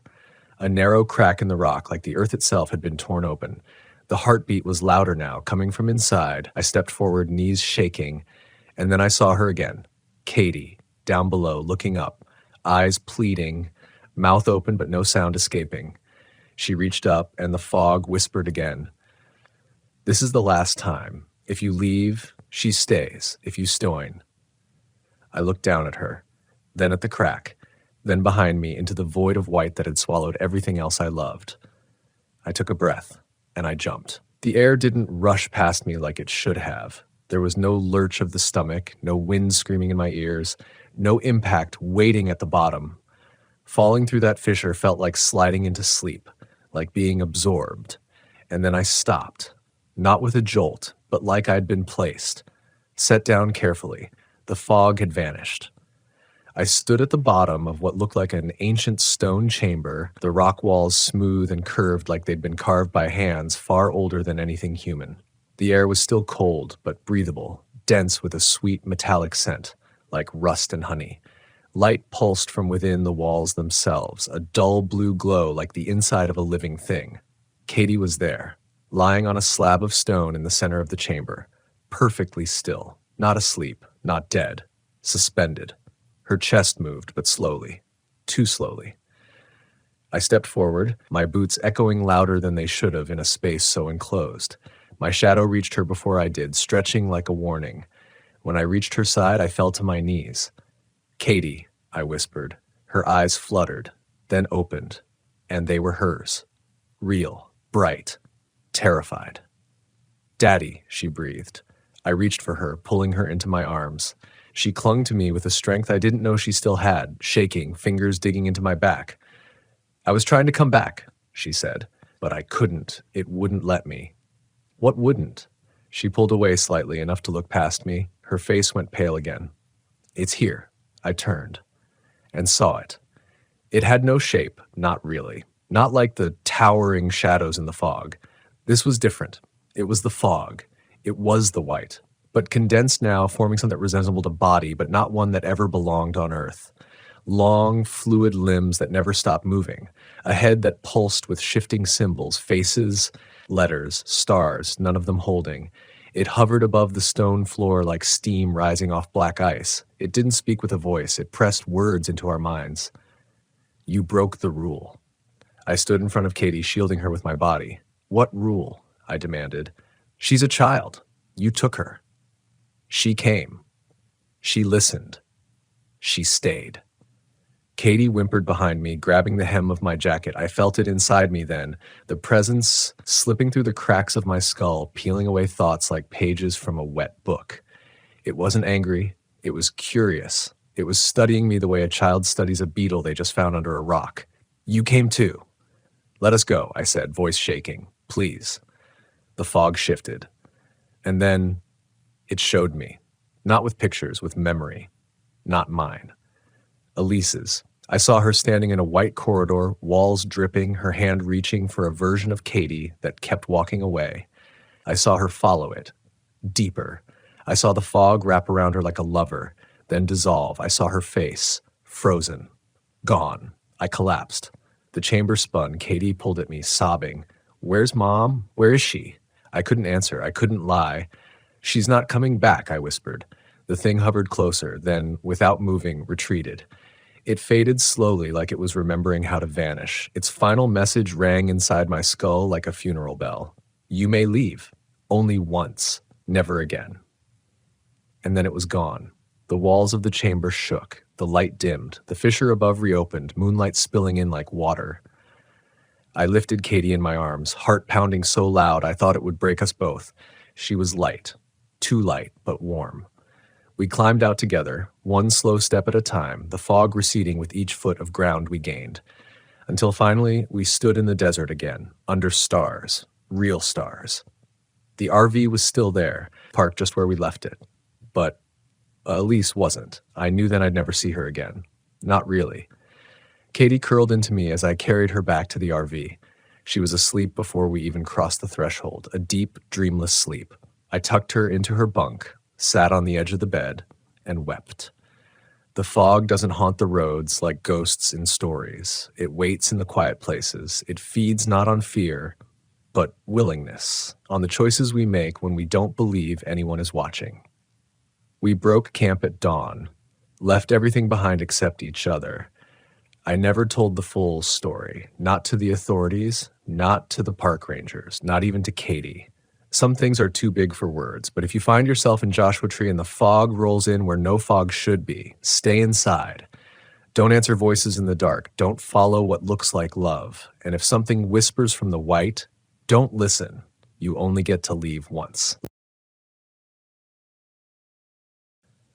I never thought silence could feel so loud until the trees stopped breathing. That's how I remember it starting, not with a scream, not even with a sound, but with an absence. A stillness in the forest so complete it made my ears ring. One moment we were laughing, the engine ticking down, warm under the hood, the clink of cans as we unpacked dinner, and the next, everything just held its breath. We were 3 weeks into our cross-country Volkswagen camping trip. Me, my sister Rachel, and her boyfriend Mike. I'd just turned 32. Rachel was a couple years younger, and Mike was the oldest of us at 35. We'd been hitting the national parks, staying at small, lesser-known campgrounds where the trees still felt ancient and the sky unpolluted by city glare. The van was a 1987 Westphalia, white with a navy stripe. Retro charm, but reliable as hell. We'd rebuilt her ourselves. Every screw, every panel, every seal. She was our second home, our little safe haven on wheels. The plan that week was to camp along the edge of the San Juan National Forest in Colorado, just south of Silverton.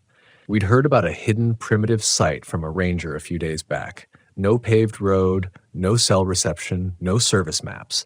Just a vague set of directions and the promise of a forgotten lake, untouched trails, and utter solitude. It sounded perfect. The dirt trail to the site was barely more than twin ruts through dense pine, long enough that the tension started to creep in by the time we arrived. Branches scraped along the windows, whispering against the van like fingers. The light was already golden when we pulled in, casting long shadows over the narrow clearing where the ranger said we could set up. There was a stone fire ring, old, cracked, moss growing between the rocks, and a view that opened just enough to see the edge of the lake below us. It should have been paradise, but I felt it the moment I stepped out of the van. Something off. Not danger exactly.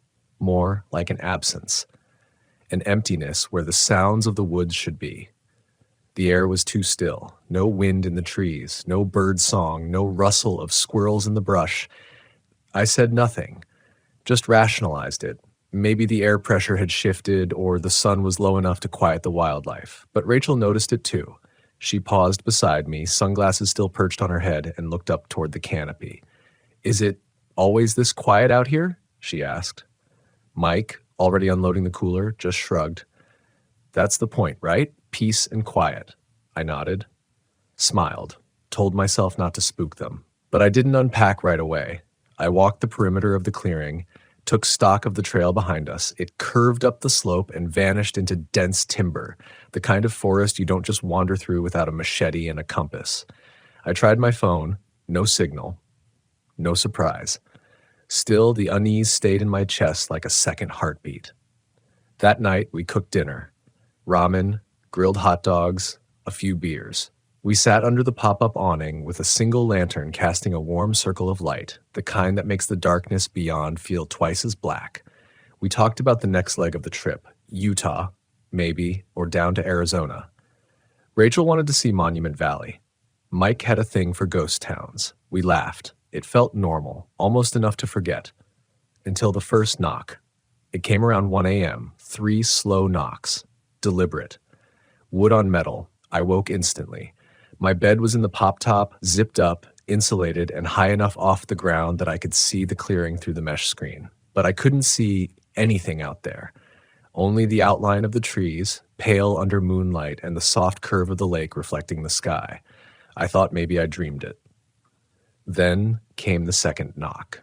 Same rhythm, same sound, like someone knocking on the rear of the van. My throat went dry. I slid the zipper open an inch and peered out. No movement, no shapes, just the van below me and the fire pit now cold and dark.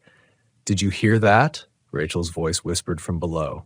Mike mumbled something, half asleep protest maybe, but I was already climbing down slow, careful not to make noise. My flashlight was in the side pouch by the fridge. I grabbed it and pointed it toward the back window. Nothing. I opened the door, stepped out into the cold. My breath plumed white. The air smelled wrong.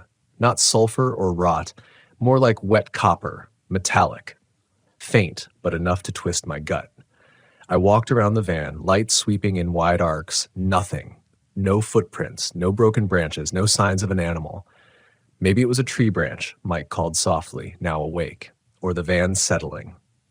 But we all knew it wasn't that. Not by the way he avoided my eyes. The next day we stayed together. Even Mike, who normally went off trail exploring, stayed close to camp. We ate in silence. We didn't hike. We didn't fish. We didn't even play music. We just existed. By sundown, the wind had picked up slightly, and the forest came alive again. Distant birds, the sound of water lapping the lake edge, a breeze shaking the trees. It should have been a relief, but it felt wrong now, like a lull between storms. That night, none of us slept much. Rachel curled beside me in the pop-top instead of staying with Mike. She said she had a bad feeling, that she kept seeing something in the trees. A shape, just out of sight. I didn't see it, but I believed her. We were going to leave in the morning, just pack up and go, get back to the highway and sleep in a truck stop if we had to. But when morning came, Mike was gone. His sleeping bag was empty. His boots were gone. But his jacket, the thick one he never left without, was still inside. At first, I thought maybe he went to take a leak or hike down to the lake. But after 20 minutes of calling, circling the trail, shouting his name, nothing. No response. No sound. No footprints. Not even broken grass. It was like he had just disappeared. We tried not to panic. We really did. We stood there for maybe 5 minutes, frozen in that weird, unbearable silence, both of us looking toward the lake like we were waiting for Mike to casually walk back into view, hand raised, smirking, calling us paranoid. But he didn't. Rachel's voice cracked first. "He wouldn't leave without his jacket," she whispered.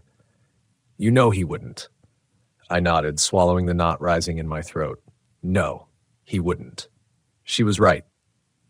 Mike was the kind of guy who triple-checked zippers, packed backup fire starters, carried a compass even with GPS, and he hated the cold. That morning had dipped into the 30s, frost on the windshield, our breath thick in the air. There was no way he walked off voluntarily. So we started searching. We scoured the trail, down to the lake, then back up toward the tree line. I marked our path with strips of emergency tape and scratches on the trunks, just in case. Every 10 steps, we'd call his name. Again and again. My voice started to go raw. Rachel kept looking back over her shoulder like she expected something to come out of the woods behind us. We found nothing, not even a snapped twig out of place. The lake was glass, no ripples, no footprints in the mud, and Mike's fishing gear, his rod, his tackle box, was still sitting neatly beside the van, untouched. Rachel began crying. Not loud sobs, just this silent, shaking kind of weeping that made me feel helpless. I wanted to tell her we'd find him, but every second that passed made that harder to believe. We made a decision. We had to get help. I grabbed the keys and started packing what we could. My hands were shaking as I cranked the ignition. The van sputtered, coughed, and died. Tried again. Nothing. I checked the fuel, half a tank. Battery was new. Engine had been working perfectly the night before. But now, dead. No lights, no turnover, just silence. Rachel was pacing now, back and forth, arms wrapped around herself. Something's wrong with this place. Something is wrong. I agreed. But there wasn't time to sit around figuring it out. We had a long hike to get back to any kind of road, no idea how far exactly, just that it was somewhere uphill through thick trees and God knew what else. So we packed water, a flare, a knife, and started walking. I've done plenty of backcountry hikes, but that morning felt like something different entirely. The trees felt closer. The path felt unfamiliar, even though we were retracing the road we came in on. About half a mile in, Rachel stopped walking. "Do you hear that?" she asked. I froze. I did. It was faint, barely more than a vibration, but it sounded like knocking. Not far off, maybe 20 yards to our right. Slow, rhythmic. Wood on wood, maybe? Or rock. We didn't move, didn't breathe. Then we heard it again. Knock, knock, knock. Then silence. Rachel grabbed my arm, nails digging into my skin. "That's the sound from last night." I nodded. My throat was dry. I tried to speak, but my voice came out hoarse. "Keep moving." We didn't run. Running would have meant panic, and panic would have gotten us lost. But we moved faster, eyes scanning constantly, hearts pounding. The forest didn't feel like a forest anymore. It felt like a hallway. Narrow, endless. By the time we reached the edge of the dirt road, I was soaked in sweat, and Rachel looked like she'd aged 5 years. Her face was pale, lips cracked, hands shaking. We flagged down a truck about 30 minutes later, an old man and his son hauling supplies to a nearby hunting cabin. They gave us water, called the local ranger station on their radio, and got us into town. That was the last day I saw that van. That was the last day I saw Mike. Search teams combed the site for 2 weeks. Helicopters, dogs, rangers, volunteers. They found nothing. Not a scrap of clothing, no blood, no signs of struggle. It was like the earth just opened up and swallowed him whole. And the van, when the rangers returned to retrieve it, it was gone. Gone. Not moved, not towed, no tire tracks, just gone. Like it had never been there. At first they thought we were confused about the location. They thought maybe we'd hiked in further than we remembered. But I had GPS logs, time-stamped photos. It was the right spot, the fire pit, the trees, the lake, all matched. Just no van, no Mike, nothing but empty dirt. The investigation eventually fizzled out. No signs of foul play, they said. No conclusive evidence of a crime. And so it went cold. But I couldn't leave it alone. I started researching, digging into old ranger logs, local rumors, missing persons reports, and what I found chilled me deeper than anything that happened in those woods. Ours wasn't the first case, not even close. That site, the one the ranger casually mentioned to us, had a pattern. Every few years, someone vanished. A hiker, a camper, sometimes alone, sometimes with others. Always the same, the quiet woods, the strange sounds, then gone. Sometimes it was a knock, sometimes a whistle, sometimes the whole vehicle vanished too. But no press, no official warnings, just local rumors, a wink, a nod. Stick to the marked campgrounds, they'd say. Don't go off map. I tried to reach the ranger who gave us the tip. No record of him at that station. No one matching his description had worked there in over a decade. Rachel doesn't talk about it anymore. She moved back east, got married, changed her last name. I don't blame her, but me, I still camp, still travel in a van. Not the same one. I bought another Westie, same year, same model. Felt like I owed Mike that, but I never go off map anymore, and I never camp near lakes. And when the forest goes quiet, when the wind dies down and the birds stop singing, I pack up and drive, because I know what silence means now. It's not peace, it's watching. I kept a journal after that. Every stop, every mile, every strange noise in the night or animal that acted just a little too still. I wrote it all down, not for anyone else, really, but for myself. A record, a way to remind me that it happened, that it wasn't just a dream warped by grief, But even writing it, it started to feel slippery, like memory wasn't built to hold on to something that never wanted to be seen in the first place. That year, I didn't tell many people what happened. I said Mike got lost on a solo hike, that the rangers searched, but the terrain was too rough. And the van, I said it got towed after we left. It was easier that way. No one asks too many questions if you sound tired enough. Grief makes people uncomfortable. They're happy to move on if you let them. But I never did. Instead, I started looking deeper into RV disappearances, not just hikers getting lost. Not accidents or weather-related tragedies, but the ones that had no trail. The people who just vanished. You'd be shocked how many there are. Take the case of the Kendricks, a retired couple from Nevada, full-time RVers who went missing in 2016. Last seen camping outside an old mining town in New Mexico. Their rig was found a week later. Locked, clean, full propane, no signs of foul play. Their phones were left inside, both still powered on. No tracks, no witnesses. Gone. Then there's the story of a solo traveler, a guy named Elijah, who was documenting forgotten campgrounds for a YouTube series.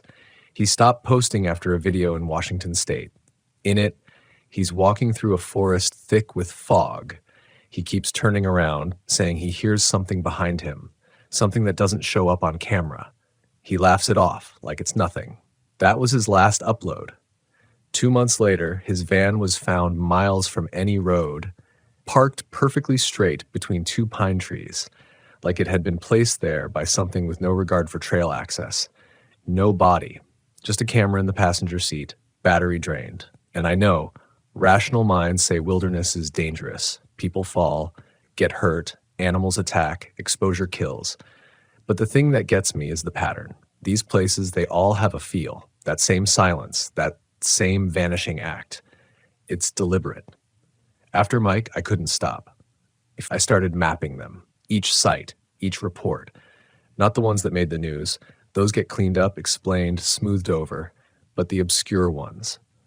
Archived ranger notes, local forums, whispered stories at supply stores from old-timers who'd seen something once but don't talk about it much. They describe the same things, a feeling of being watched. Knocks in the night, the smell of iron or wet copper, trees that feel too still. Some even talked about hearing their name whispered in the woods. Always just once. Always just far enough away to doubt. One man, a park employee in Utah, told me about a site near the Arizona border. Said he was doing trail maintenance when he found a Volkswagen Westfalia sitting alone, engine cold, doors unlocked, firewood stacked neatly beside it, untouched, no tire tracks in, no tracks out. The logbook inside said the owner had checked in 3 days earlier. No sign of where they went. When I asked for the plate number, I swear to God, it matched mine. The old van, the one that vanished with Mike. I didn't believe him. I demanded proof. He said the record vanished the next day. He'd written it in his patrol journal, but when he came back, the page was gone, torn out, and he never mentioned it again. That's the part that haunts me the most. Not the disappearances. Not even Mike. It's how many people decide to forget. Like they know something's out there, something waiting in the empty spaces of the map. And rather than face it, they just shut it out, erase it. But I couldn't. So last fall, I went back, not to the same campground. That place doesn't show up on any official records anymore. But I found a site near it. A few ridges away, higher elevation, similar terrain.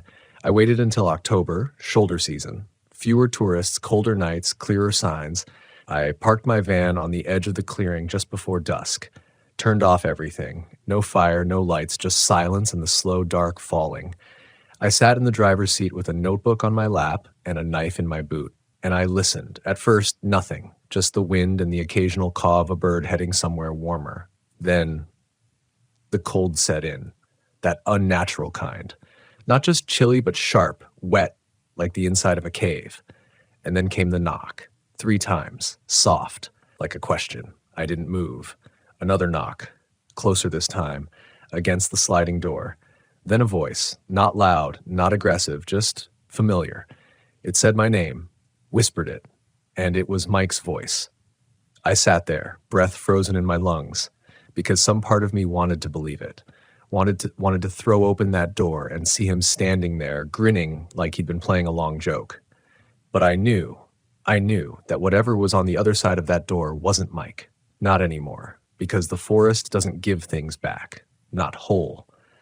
I stayed there, frozen, until sunrise. I never opened the door, never turned on the lights, never spoke. And when morning came, there were no footprints, no damage, just a smear of red-brown across the handle, like someone had dragged a rusted nail along it in a slow arc. I left that day, drove straight through the night until I hit asphalt, gas stations, power lines, civilization. I haven't camped since. But sometimes in the quiet hours before dawn, when I'm parked in a city lot or sleeping at a rest stop, I hear it again. The knock.